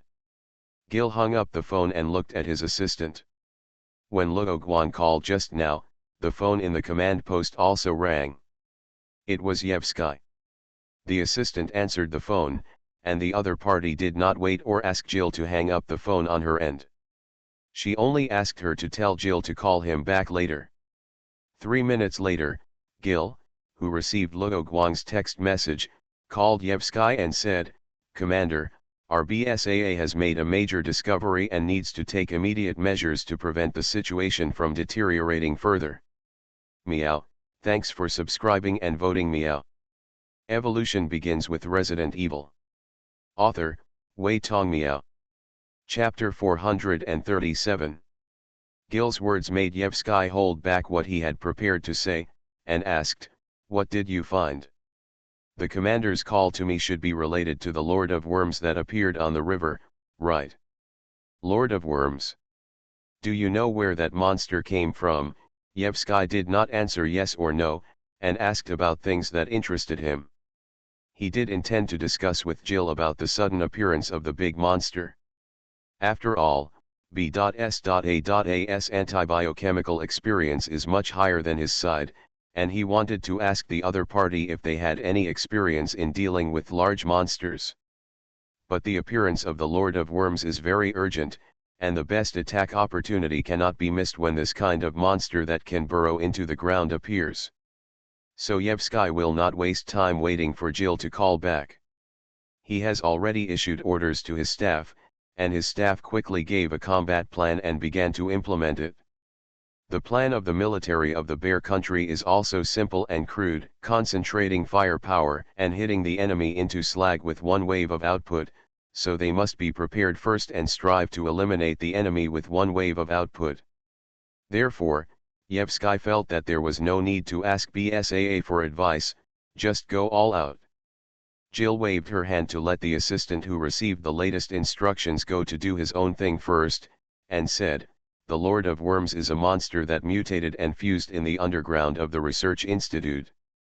Is this a research result of the guys in the Research Institute? No, according to the investigation of our BSAA consultant, this incident may have nothing to do with the beekeeper organization, but it is just an excuse directed by the company because of the accident. Jill did not insist on this situation, leaving herself some room for maneuver, and told the other party some evidence about this inference in the data. Then, without waiting for the other party to ask questions, she continued, the consultant used 2 RPGs to destroy the enemy's 2 weaknesses of the Lord of Worms, and then the enemy escaped from a pool in the nest, which may be an underground river or other channels, and entered the Vilikaya River. She did not mention that Luo Guang went into the water and crossed the underground river to enter the Vilikaya River, because it was too unbelievable. But one person can drive away this behemoth with 2 disposable rocket launchers and a light machine gun? This also sounds unimaginable. The reason why Luo Guang didn't ask Jill to hide this matter was because he threw all these weapons into the underground nest. If the military of the Bear Country began to carry out the cleanup mission, they would find them sooner or later, and they couldn't hide them at all. However, Yevsky did not question the above things, but told the intelligence he got, although the Lord of Worms is indeed on the river now, the place where it appeared is precisely on the ground on the side of the river bank near the city. Jill replied, "Commander, this is not important. The most important and most urgent thing to solve now is that our consultants also saw a large number of demon worms in the nest. We must take immediate measures to prevent those worms from entering the river and going to other places like that monster. The lower reaches of the Vilikaya River are Pskov Lake, which is an important water source, and many surrounding cities will draw water from it." Suddenly, one of the staff officers reported to the commander, "Commander, the Air Force has set off, and other armored forces have also set off to the battlefield to deal with the enemy. They will cooperate to launch an attack at the same time." Yevsky put down the phone, nodded to the staff officer, and said, "Pay close attention to the situation, don't attack rashly, the big guy is less worried than you think." He felt that the other party's BSAA consultant could drive away the Worm Master, and he thought that other threats should not be great except for the size. Next, he continued to say to Jill, "It's too late. According to our latest monitoring of the river, a lot of demon worms have been found at the bottom of the river flowing through Pskov." The head of the National Research Institute reminded him that the reproduction rate of this demon worm was far beyond expectations, and the military should be prepared in advance to deal with the expansion of the scope of the biochemical crisis. After hearing this news, he wanted to cut Ivan and Peter, who were responsible for this incident before, into pieces. "The only good thing is that Ivan listened to your advice. We found river fish parasitized by demon worms on the isolation nets upstream and downstream. This is the only good news among the bad news. When there is no host, the demon worms are not very aggressive and will not run around. But this situation only occurs in the water. The demon worms on land are like uncomfortable and crazy looking for water or hosts. Based on this, the National Research Institute of the Bear Country also proposed a hypothesis, that is, the demon worms themselves are aquatic animals, even if there is no host, they have other ways to eat and reproduce on their own. The behavior of parasitizing various organisms is also due to the water in their bodies. For example, the water content of human bodies accounts for 60% to 70%, but for the matter of fusion mutants, they have not yet been able to research anything useful." Hearing that it was too late, Jill was a little disappointed. If he could take action immediately after coming here instead of blindly following Ivan's command, perhaps the situation would be much better. This was the first time she felt the necessity of the F.B.C.S approach. When faced with a biohazard incident, professionals were needed to take command and deploy it immediately. Although the F.B.C.S performance in the previous missions was not outstanding, it basically completed the task of blocking and preventing the spread of the biohazard. When her boyfriend directly asked her to talk to Yevsky about the elimination of the demon worms in the Research Institute's lair, he did not mention that the demon worms had spread out of the city. Looking back now, it was because Luo Guang had already guessed that the devil worm had entered the river and spread, so he decided to leave with the samples to develop insecticides and prevent the situation from getting worse. This was the right thing to do, and Jill understood that by not telling him, the other person might just want him to focus on preventing the situation from getting worse, rather than blaming himself. Her boyfriend took the path of once and for all, and since he was here, he had to find ways to reduce casualties and control the scope of this biological crisis. This was what he should do now. Although it is already late, there is one thing that is not too late. In order to encourage Jevsky, or to encourage himself, Gil said, the demon worms in the nest have not yet entered the Velikaya river. We can send people directly with flamethrowers to eliminate as many enemies as possible. You said there is an underground river there. If the enemy has really entered the water, we will not be able to eliminate them at all. Jevsky felt that this was not cost-effective. Before pesticides are developed, we should control the number of enemies. Even if it does spread, the scale of the outbreak will be relatively small. Jevsky thought for a while, and finally agreed to the other party's suggestion, saying, I understand. But we can also directly block the river. In that case, even if the demon worms enter the river, we can ensure that. His voice stopped suddenly because he thought of one thing. It was now the end of June and it was already in the rainy season. The weather has been good recently, but if it rains heavily in the future, blocking the entire river rashly is likely to cause floods, endangering other cities and towns in the basin, and the devil worms will spread along with the floods. Gil asked, Commander. Jevsky expressed his problem and said, do you have any suggestions? Since the river cannot be completely blocked, Gil's first thought was to use filtration to isolate the demon worms upstream and downstream of the river, so that the water flow would not be affected at the same time. However, materials were difficult to find, and ordinary gauze could not block the demon worms. But, seeing that the other party also fell into silence, Jevsky knew that the other party could not give any feasible suggestions, and he couldn't help but feel a little disappointed. This is human nature, because the previous actions of BSAA made him raise his expectations for Gil and the others. Wait a minute, I have an idea. Gil reorganized his thoughts, recalled the previous information, and thought of a feasible plan. Jevsky was about to hang up the phone, but when he heard this, he quickly asked, what method? Commander, how many of those isolation nets are there? Jill didn't whet the other party's appetite and directly expressed her thoughts. We can stack the isolation net grids layer by layer in a staggered manner to filter out the devil worms. Purpose. Jevsky's eyes lit up and he said, in order to isolate the entire river, we have prepared a large number of isolation nets. This method should be feasible. At least it can buy us time to make an isolation net with a finer mesh. He didn't hang up the phone and directly arranged for his people to handle the matter. Before, the other party only mentioned the river and not the water supply plant, so Jill asked, by the way, how is the situation at the water supply plant? Jevsky replied, occupied by demon worms, the advance investigation team successfully shut down the water supply, but suffered heavy losses. I have sent a second group of troops to use flamethrowers to clean out the enemies. The enemies in the water supply plant are mainly demon worms, and there are not many zombies. Therefore, the first investigation team can successfully complete the task. The number of the second team is not large, but it is enough to cope with it.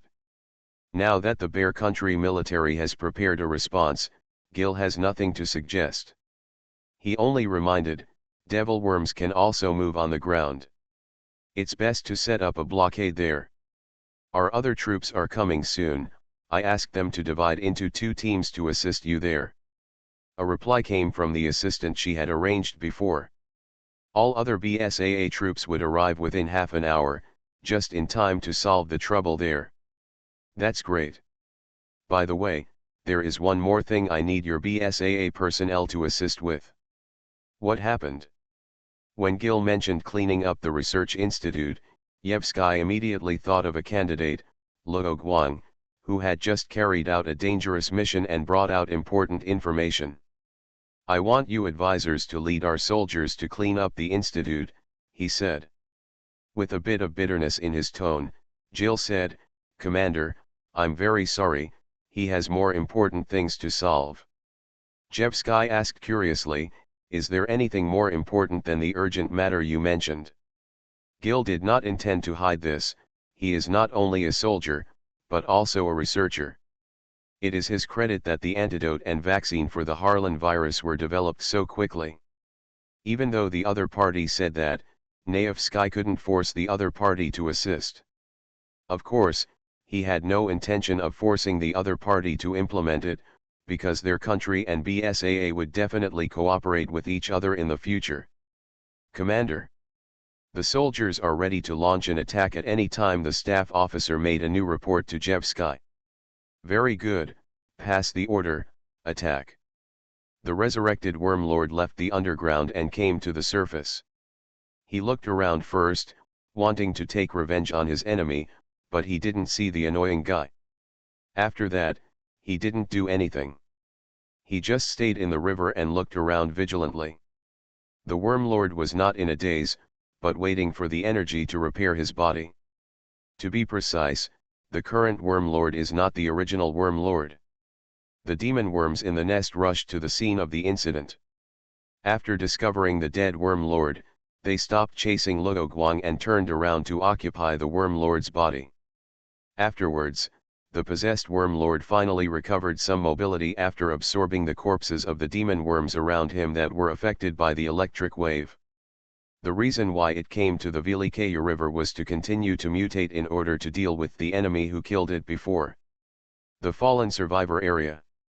The appearance of the Wormlord did not change their current situation, and Keith and his mission did not change. Although Keyes and other BSAA soldiers got ammunition and weapons from Holman's warehouse, the situation was still not optimistic.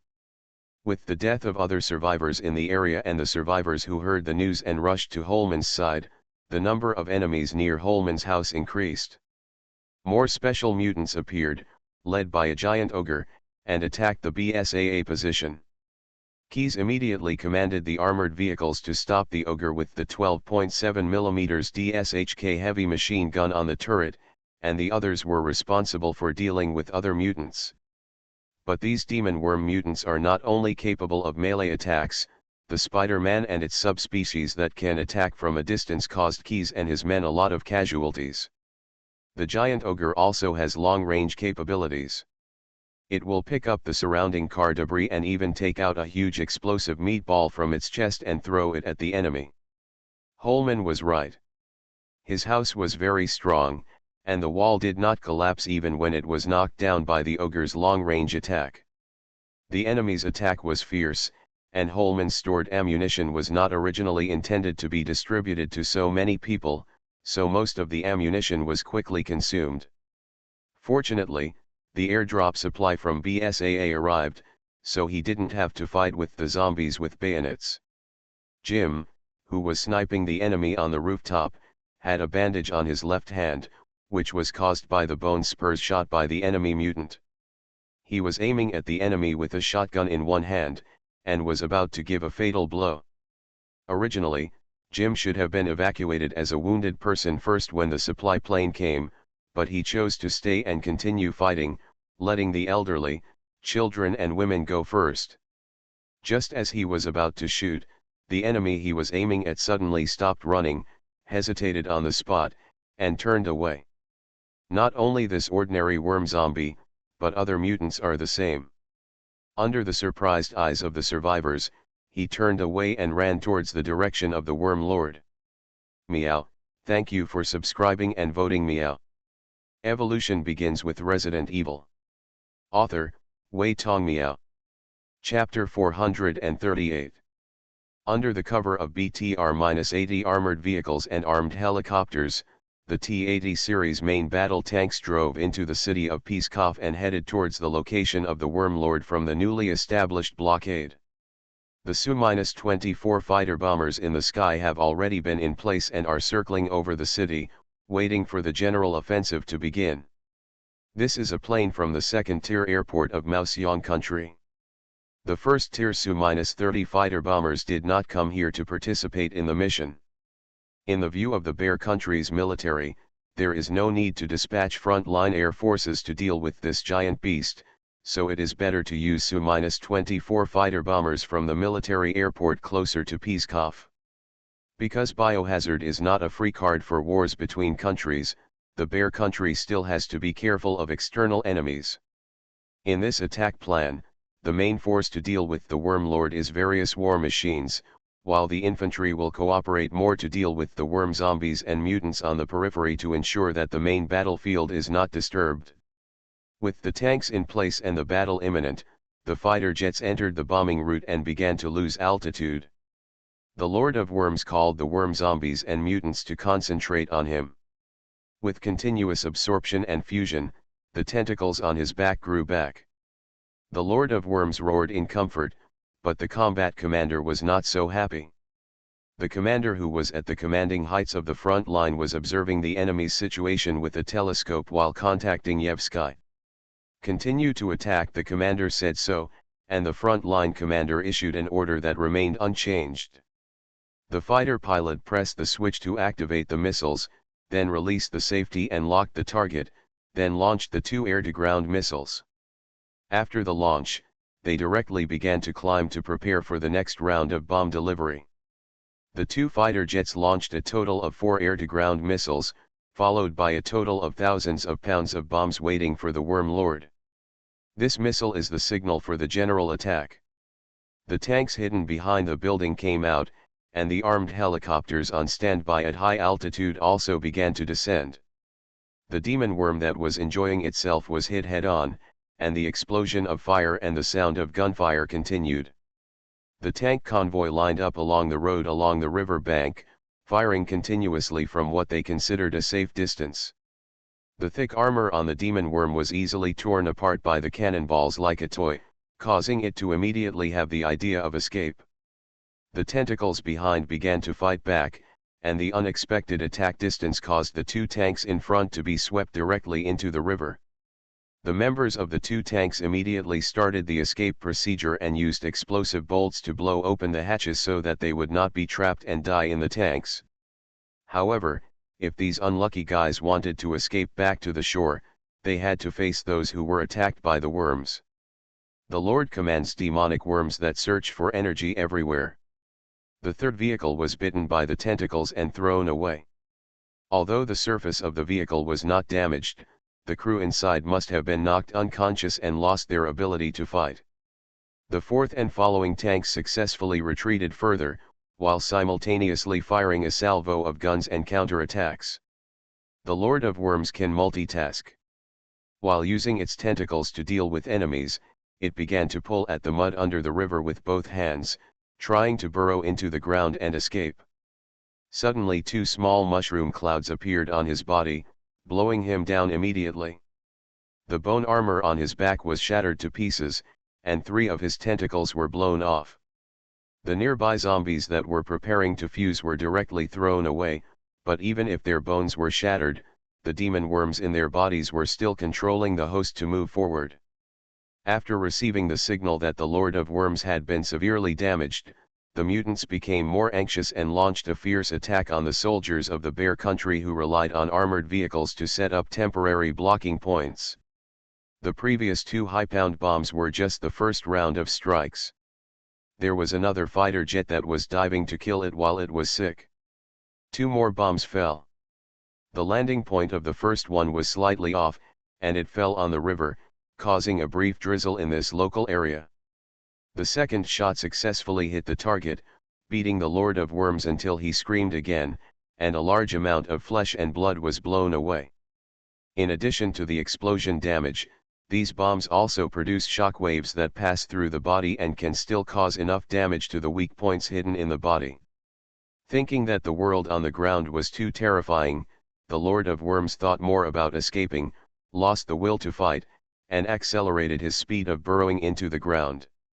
How could the military of the Woolly Bear Country miss this opportunity to beat up the drowned dog?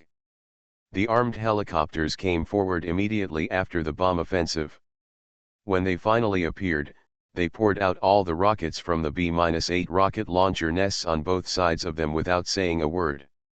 There was a rumbling sound, and the rockets set off brilliant fireworks on the target.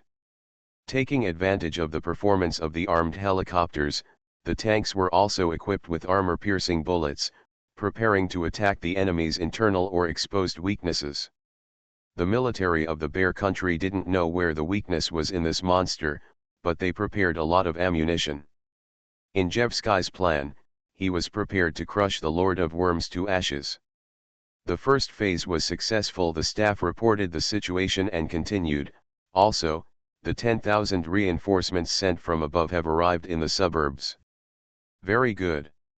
After they arrive at the camp, let them prepare for battle immediately, and then enter from the periphery of the city to carry out the extermination mission. Commander, before that, you can ask BSAA to send someone over or ask experienced people in our army to explain the enemy's situation to them, another staff officer suggested.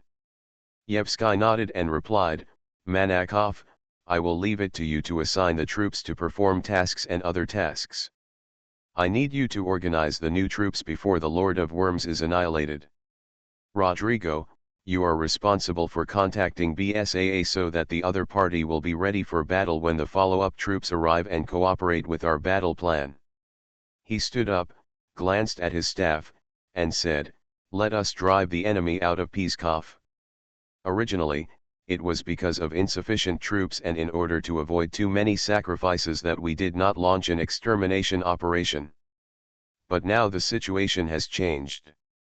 Unlike the previous biochemical crises around the world, this crisis is more urgent.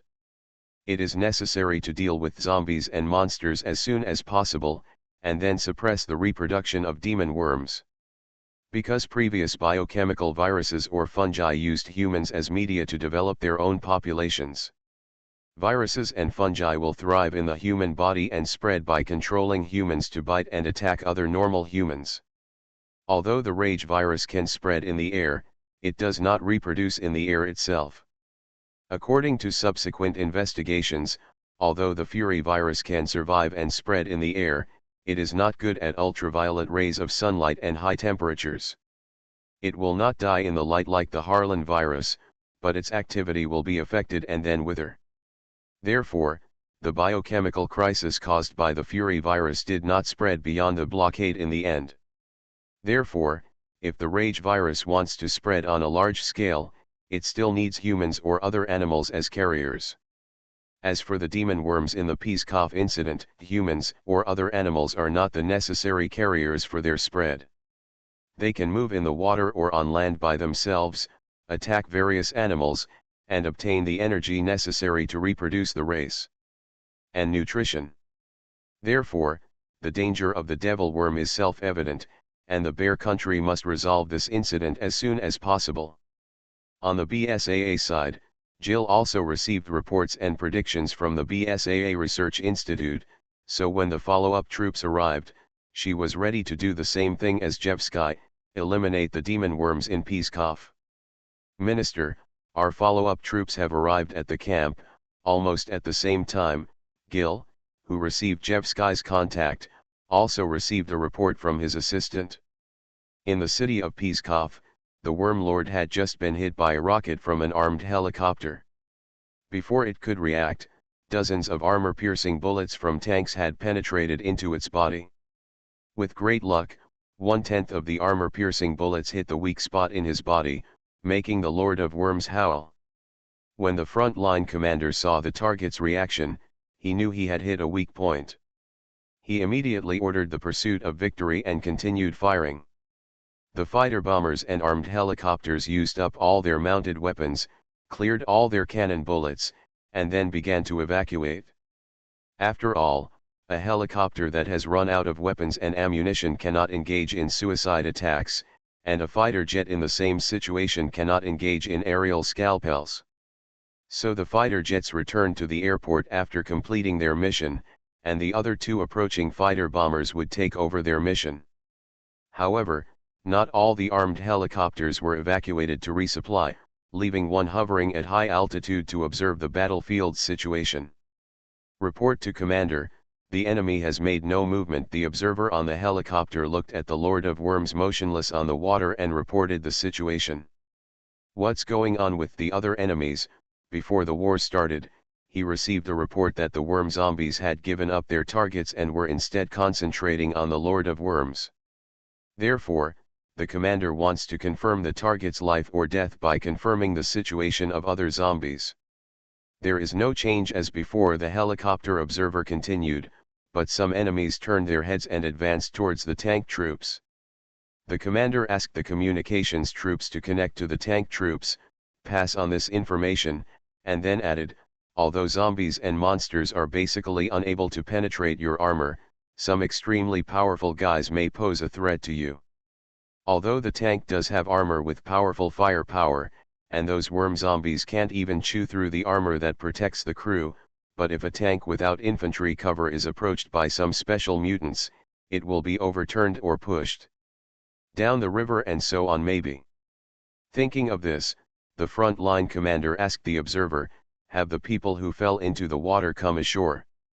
No, the observer naturally paid attention to this and continued, but in another overturned tank, a group of infantrymen came over and rescued the crew inside. I understand, you can continue to investigate the situation. After saying that, the front line commander contacted Jevsky and reported the intelligence in stages. Half an hour passed. The Su-24 fighter jets came twice more, using bombs and cannons to flog the Lord of Worms, but the enemy did not respond and there was still no movement. Upon seeing this, the front line commander reported the situation to Jevsky for the second time. After Jevsky heard this, he issued new orders to all the fighting troops, retreated back to rest, and prepared for the second round of annihilation battle. At this time, the BSAA troops did not retreat. Holman's house is indeed very strong, but with only one helipad, it would take a lot of time to rescue the entire survivor area with just a helicopter. So Gil asked those BSAA soldiers to go directly to the survivor area and rescue all the survivors there. Suddenly, the phone on Jill's desk rang. She picked up the phone and said, "This is BSAA." Because this line is an internal line, only Yevsky's side can call, so she doesn't need to describe in detail who her side is. Minister Valentien, the mission of annihilating the Lord of Worms has been successfully completed. Jevsky reported the good news to the other party. That's good. 15 minutes ago, good news came from the water supply plant. This good news does not mean that the entire water supply plant has been cleaned up, but that a blockade has been established and the worms that can be seen on the surface have been removed. Eliminate them cleanly. In places that cannot be seen, such as pipelines, the BSAA and the Bear Country military have also closed various pipeline valves. The other side also has troops participating in the battle at the water supply plant. Yevsky can also receive the news, and the matter of blocking the river has been successfully completed, which at least can prevent the situation from deteriorating. So the pressure on his heart was finally relieved a little.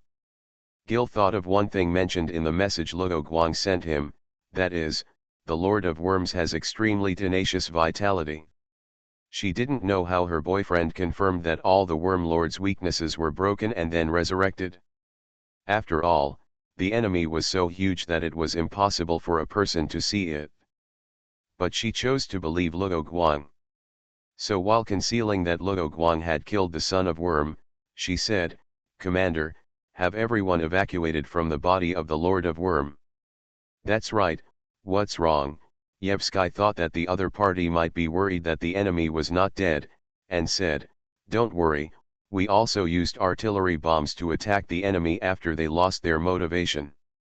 After that, the enemy was all there was no reaction." He smiled and recounted the situation reported by the frontline commander to Jill, and then continued, "The most important thing for us now is to clean up the city. In the future, even if targeted pesticides are not developed, we can use more radical methods to solve the problem enemy. The city of Pskov has been destroyed and rebuilt many times. Yevsky believes that as long as the country of the furry bears still exists, the city of Pskov will definitely be rebuilt." This was Luo Guang's advice to her, followed by an excuse, so Jill followed her boyfriend's words and said, "I think you know how these worm mutants are formed, Commander." Seeing that the other party seemed to be trying to convince himself, Yevsky said that he was all ears and said, "The National Research Institute has conducted a test based on your intelligence, and it is indeed what you said. We at BSAA have given two hypotheses. I'm listening. Jevsky still values B.S.A.'s advice and doesn't dare to neglect it at all. Gil looked at the message on his phone and said in his own language, the first is that the demon worm mutants are made of corpses. Although the worm master has been defeated by you, there is no guarantee that such a large corpse will not be killed by other demon worms. Take advantage of it. Jevsky nodded and asked, what about the second point? Although your army's firepower is very strong, the enemy is huge and the underwater part is not small, and the river water can also reduce the damage to a certain extent. Gil added, researchers should have discovered that only by breaking all weaknesses can the enemy be eliminated, but we have not confirmed this yet. Many biochemical monsters will enter a state of suspended animation when they are seriously injured and will not respond to the outside world.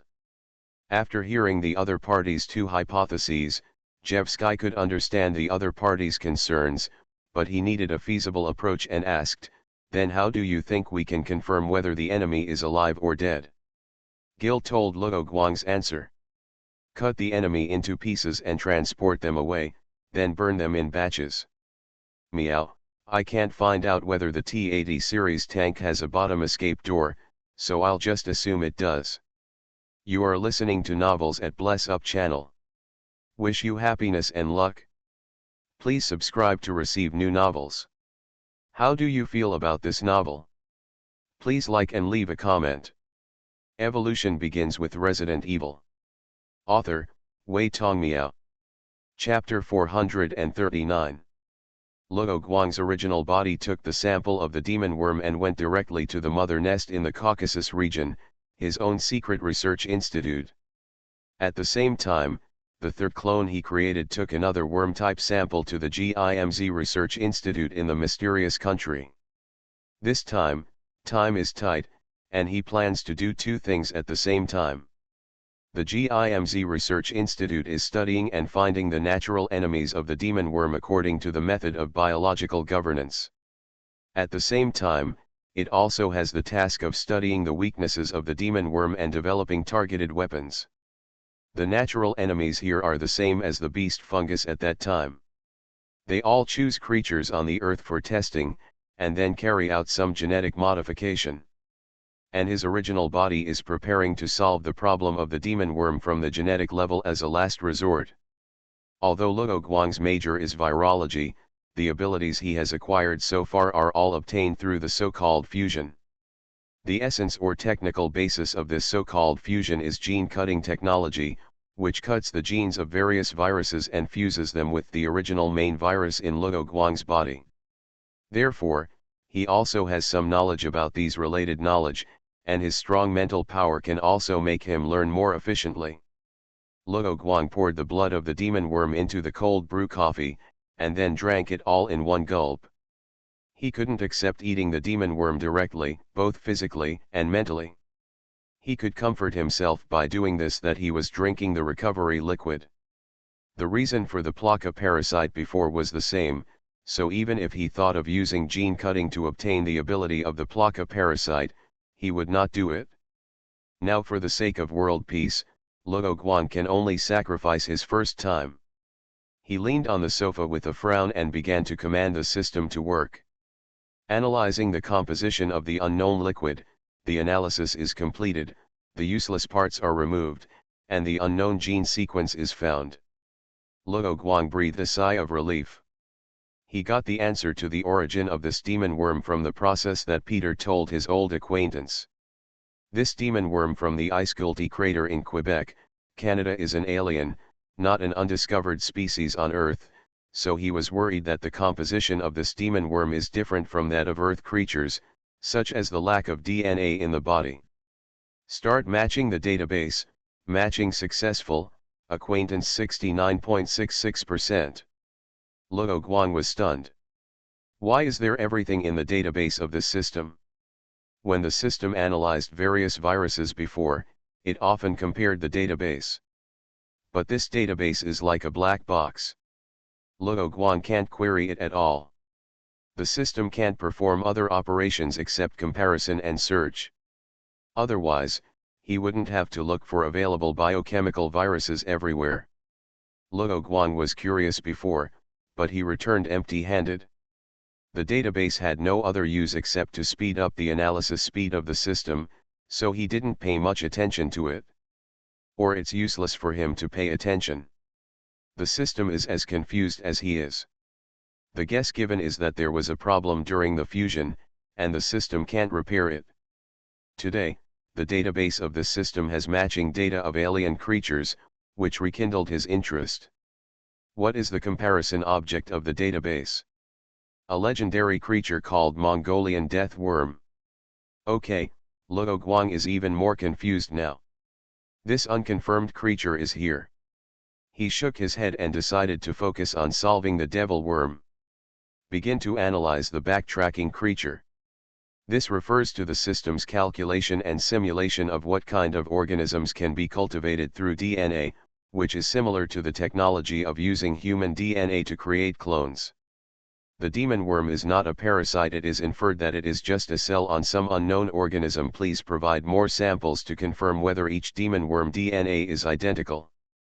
Luo Guang didn't know that so many samples were needed this time, so he took 5 samples away from Peskov. 3 of them were sent to the GIMZ Institute and 1 was given to Jasmine and others for research. And the one in his hand was directly squeezed by him, and he couldn't even study reproduction. As for the meaning of the system analysis, Luo Guang could understand it. The body of the worm master has completely gotten rid of the characteristics of other mutants with obvious human corpses.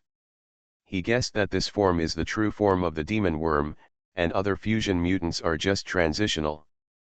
But the fusion mutant is already a single individual, so after the weakness is broken, all the worms in its body will die immediately. Just like when a human dies, the cells in the body will die with it.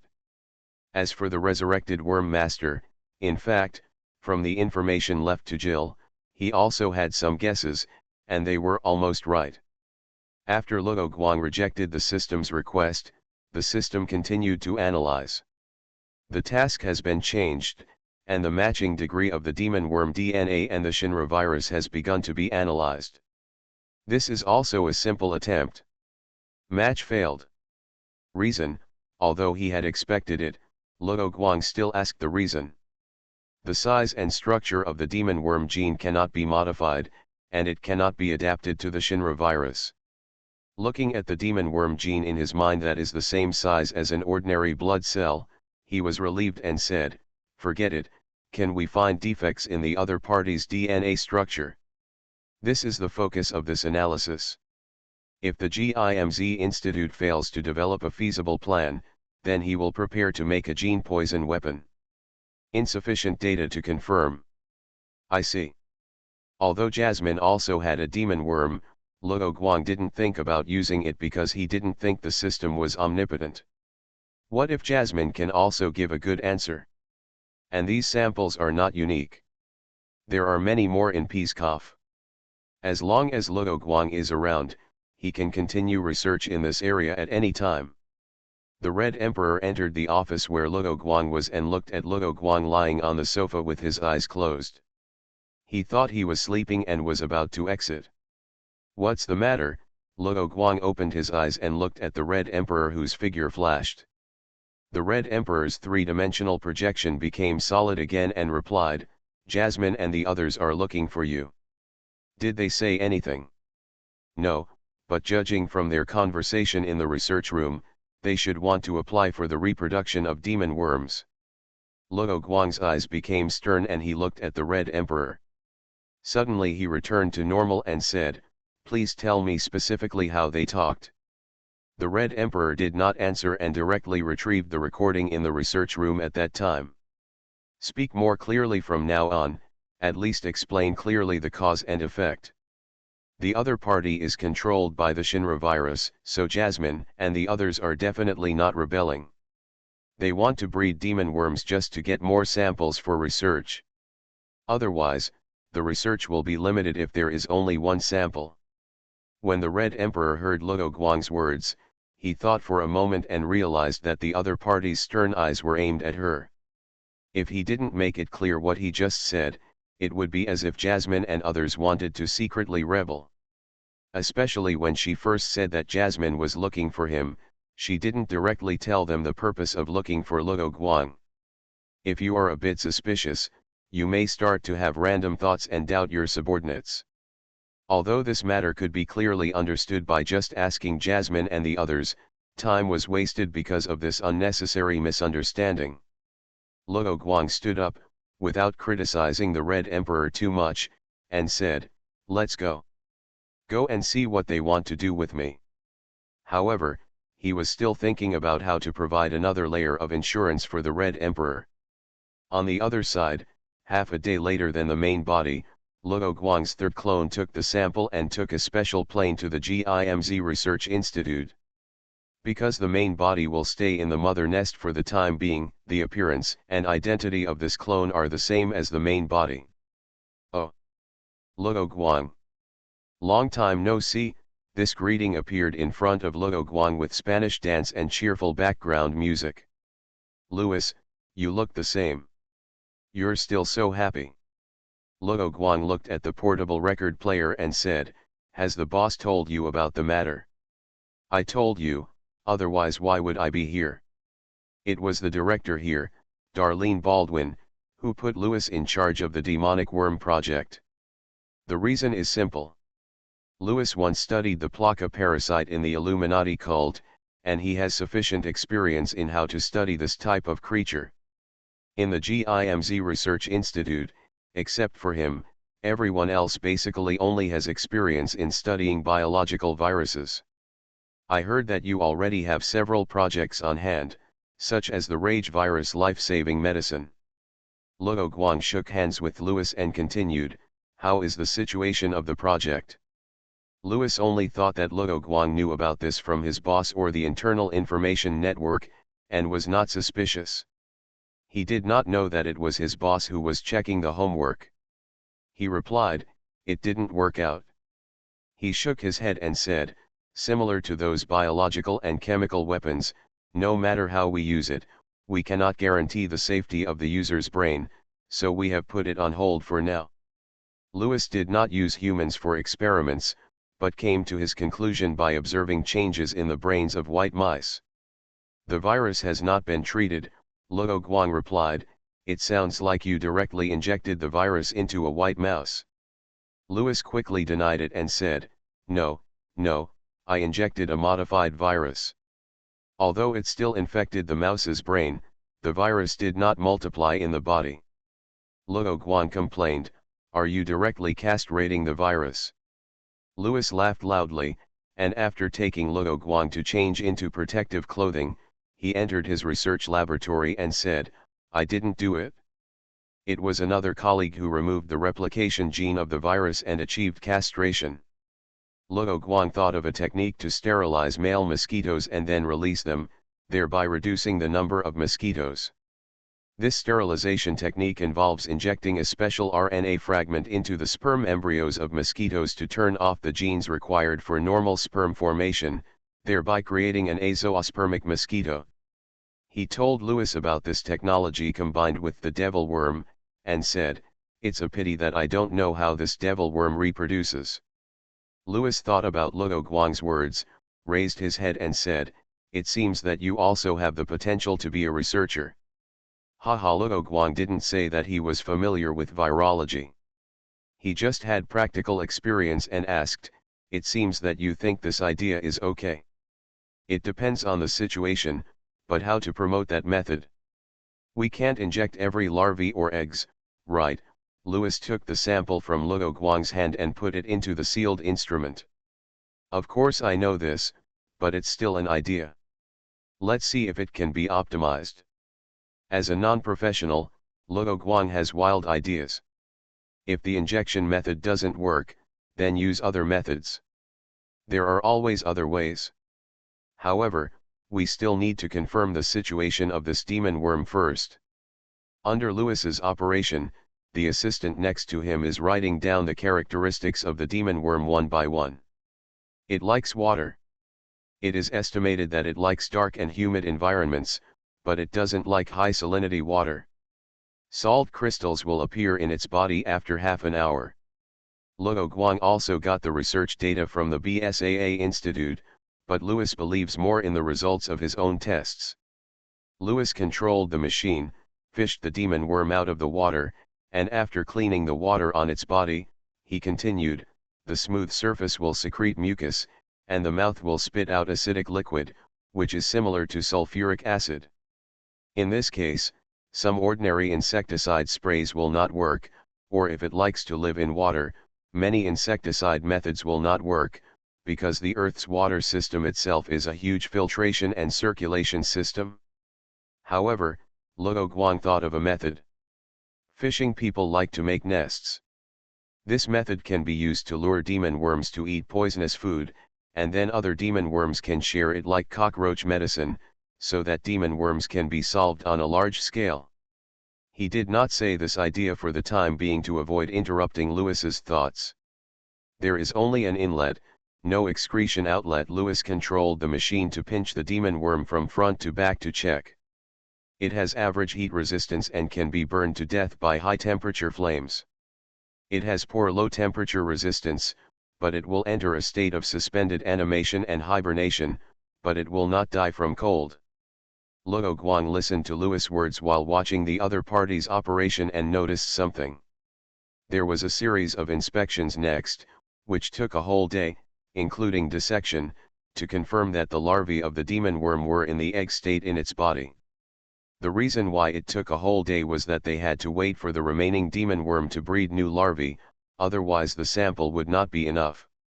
When the demon worms are produced, the larvae will drill directly out of the adult body and then eat the dead adult clean. Judging from the survival rate of the larvae, this business is a big profit. After the inspection, although Lewis felt tired, he was still in good spirits. He found Luo Guang and told him his initial ideas. The process of testing the demon worms was also the process of thinking about solutions.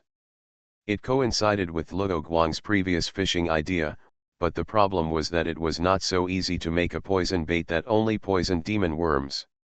However, considering the extent of the damage that demon worms have done to the ecological environment of rivers and lakes, this problem does not seem to be a problem. Lewis, can you do another salt water test? Just put it in and keep it for a while, and record the situation at any time. The other party's previous test was just to keep it in the sea water for half an hour. Did you notice anything?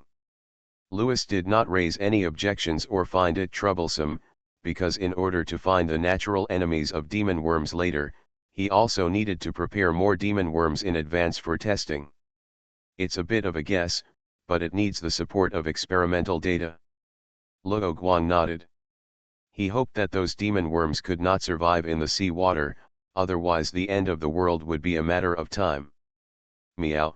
Bloody Vengeance is no longer updated, the hole is not filled. Evolution begins with Resident Evil. Author, Wei Tongmiao. Chapter 440. Outside of Pskov, the camp of the Bear Country military. Outside Yevsky's command post, two soldiers from the guard battalion opened the door curtains on the left and right, and let Jill and her assistant in.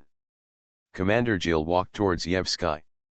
Yevsky looked at Jill, waved her over to check the map on the table, and said, I think there is room for improvement in the plan you mentioned before, so I want to discuss it with you, and we will cooperate. With the completion of the third Pskov cleanup mission, the biochemical monsters in the entire Pskov city have basically been cleaned up, and only some enemies in the houses and those demon worms have not been dealt with. The T-virus and Harlan virus have also lost their ability to spread. Next, the Bear Country military only needs to focus on solving the problem of the demon worm, so Yevsky plans to have a good discussion with Jill. At this point, I hope readers will remember our domain name Taiwan Novel Network rightward arrow. BasedonaMovie's evacuation was also very smooth.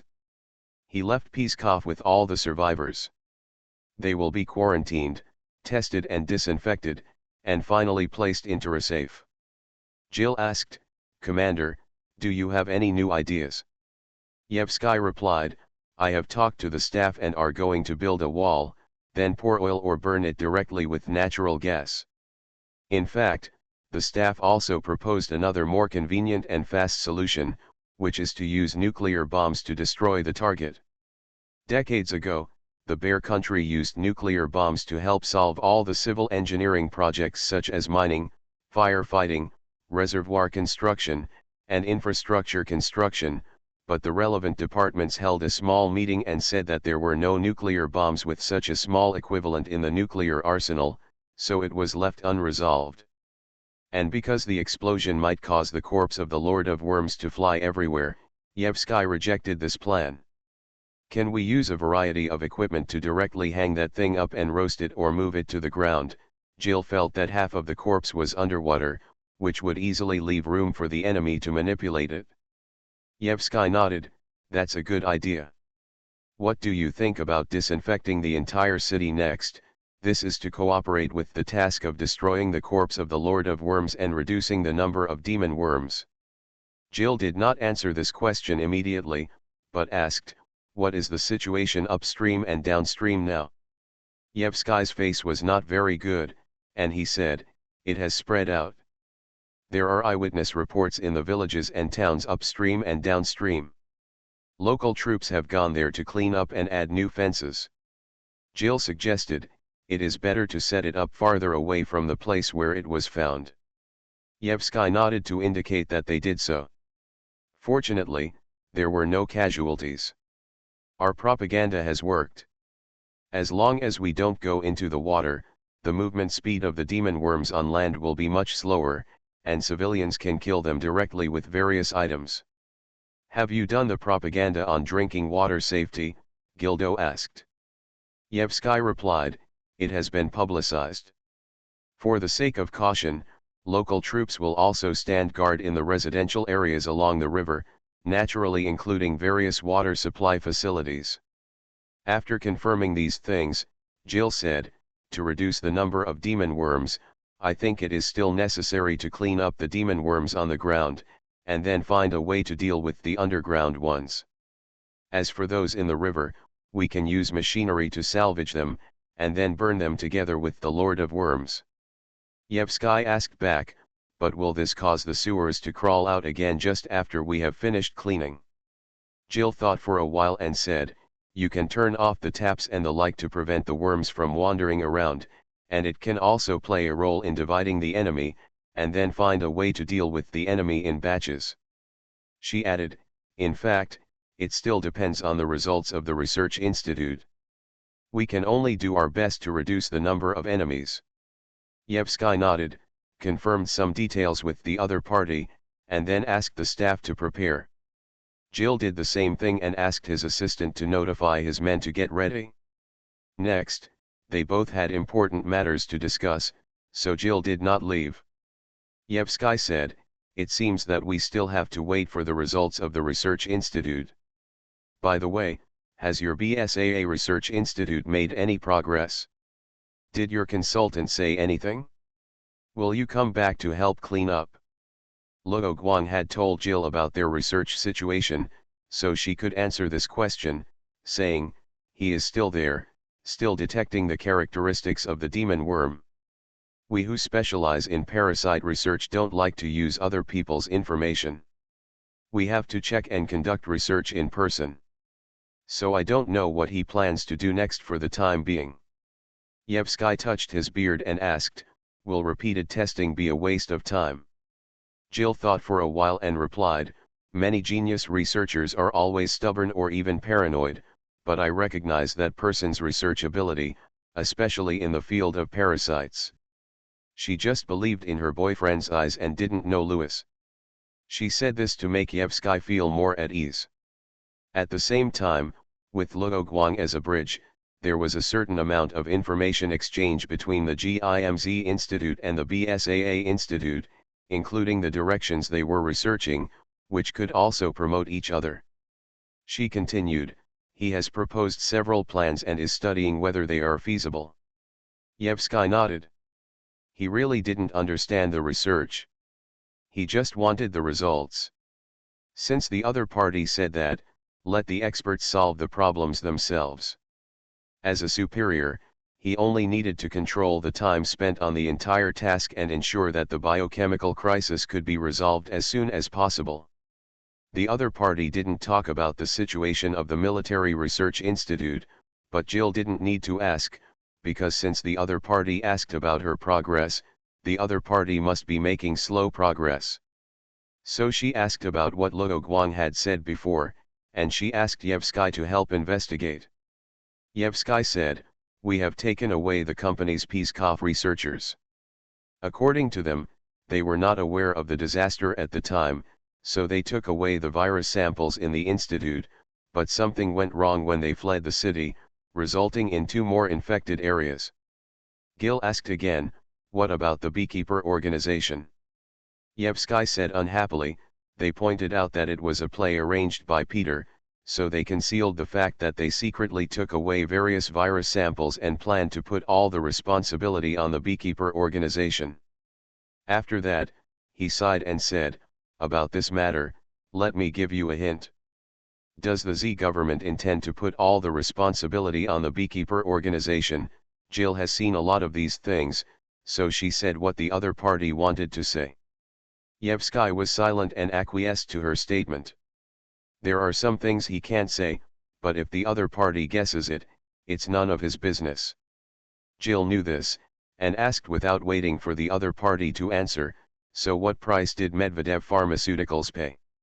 Hearing the other party's words and calm tone, Yevsky secretly breathed a sigh of relief. It is true that food and grass must go before the troops move, but it cannot be understood literally.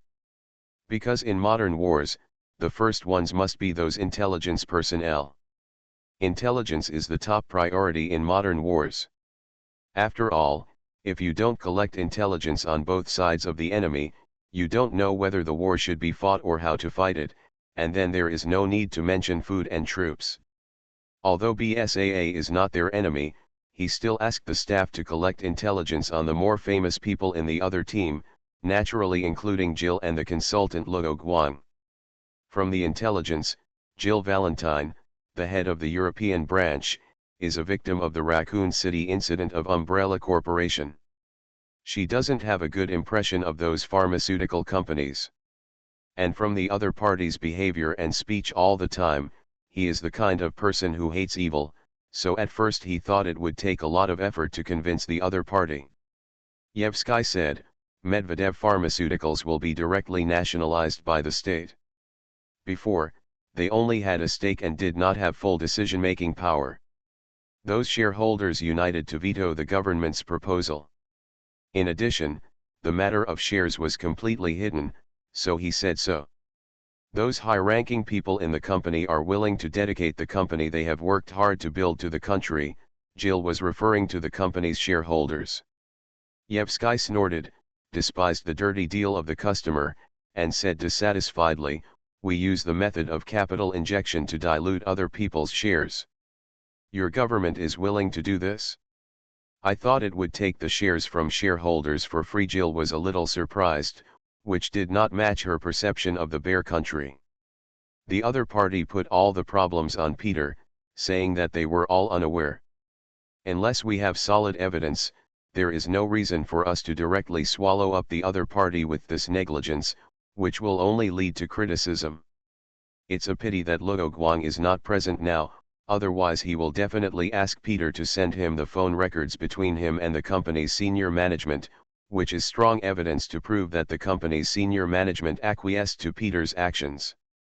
At that time, Peter did not mention anything about the devil worm in his conversation with Medvedev Pharmaceuticals, let alone Peter's secret mission abroad. But the senior management who talked to Peter said, "You don't think we don't know what you did at the Peskov Institute, do you?" From this sentence, we can know that the company is an insider, but they did not block or interfere in any way, and the intention of inaction is established. For Luo Guang, this is a good bargaining chip, which can definitely be used to exchange a lot of valuable things for BSAA. But there is no if in the world. When he knew these things, the fight between the Bear Country and Medvedev Pharmaceuticals was over. The struggles among various parties in the Bear Country also involved the Medvedev Pharmaceuticals, but these had nothing to do with the BSAA, so Yevsky would not say those things. He changed the subject and continued, let's get back to the topic of research. The researchers at Medvedev Pharmaceuticals have just obtained the demon worm, so they don't know anything about it. What about Peter? Has he caught him? Jill asked about another matter. Yevsky shook his head and said, Ivan didn't send people to chase him immediately. When I took over, the other party had already run away. We have issued a wanted order. Now when he talked about Ivan, he didn't have the anger he had before. It wasn't that he calmed down, but that he saw the sadness of a soldier in Ivan. Yevsky's impression of Ivan was wrong. He was not a company lackey, nor a traitor who was in cahoots with Peter. He and most of his men were real soldiers and tough guys worthy of admiration. 21 hours and 16 minutes, this is the time Ivan took his men to perform a single mission. 1,531 people, this is the number of Pskov citizens rescued by Ivan. 327 people, this is the number of people who died in Ivan's troops, including Ivan himself, and then his adjutant took over Ivan's command and continued to command his men to fight. They defended their reputation with their achievements and lives, and refuted those unwarranted accusations with facts. When Yevsky learned about this matter and understood Ivan's personal resume, he ordered them to return to rest. At that time, they had been fighting for 21 hours and 16 minutes. When these people came back with tired bodies, he greeted them directly at the door and told the people around them about their deeds to clear their grievances. Jill didn't know about these things and asked, is Ivan still on the front line? Yevsky was stunned, sighed, and slowly said, he died. Although it was too late, he still applied for military merits and medals for Ivan and other people who died. From his point of view, the success rate of passing should not be low. The Pskov biochemical crisis incident was not hidden, and it received a certain amount of attention throughout the country and even the world, so Yevsky also arrested spies who smuggled in the suburbs of the city. But because the situation was urgent, even Tarasov was allowed to approach the city only after the third cleanup mission, and it was even more difficult for other reporters to get the news. Only the news media from official channels could get first-hand information and release it after rendering and polishing. But the problem was that Ivan had taken passive and passive blockade measures under the influence of Peter before, and many citizens did not evacuate, and the network and communication were not interrupted. They were the first witnesses of the military action, and naturally some people used mobile phones or computers to make different voices from the official ones, and people tended to believe the news sent by these people and make unfounded speculations. So Yevsky continued to launch a hero to reverse the bad impression left by the military, and he felt that Ivan was the most suitable candidate. Perhaps it can be said that he is cold-blooded and even uses dead people, but in his opinion, this is the best compensation for Ivan. Jill fell silent when she heard Yevsky talk about Ivan. When Peter persuaded him and others to go to Pskov, the other party did not say much, thinking that he did not agree with this approach. But unfortunately, they were also in a hurry to go to Pskov to solve the problem, so they did not have too much communication with the other party. She was not blaming herself. Like Yevsky, it was a pity that such a soldier died on the front line, and this was not the ending he deserved. Anyway, after dealing with the body of the son of the worm, the matter will come to an end for the time being. The next step is to wait for the results of the institute, Yevsky concluded. Jill stood up and prepared to say goodbye, and replied, but we can't relax. Before the results come out, we must control the scope of infection of the demon worm. Meow, I have a cold.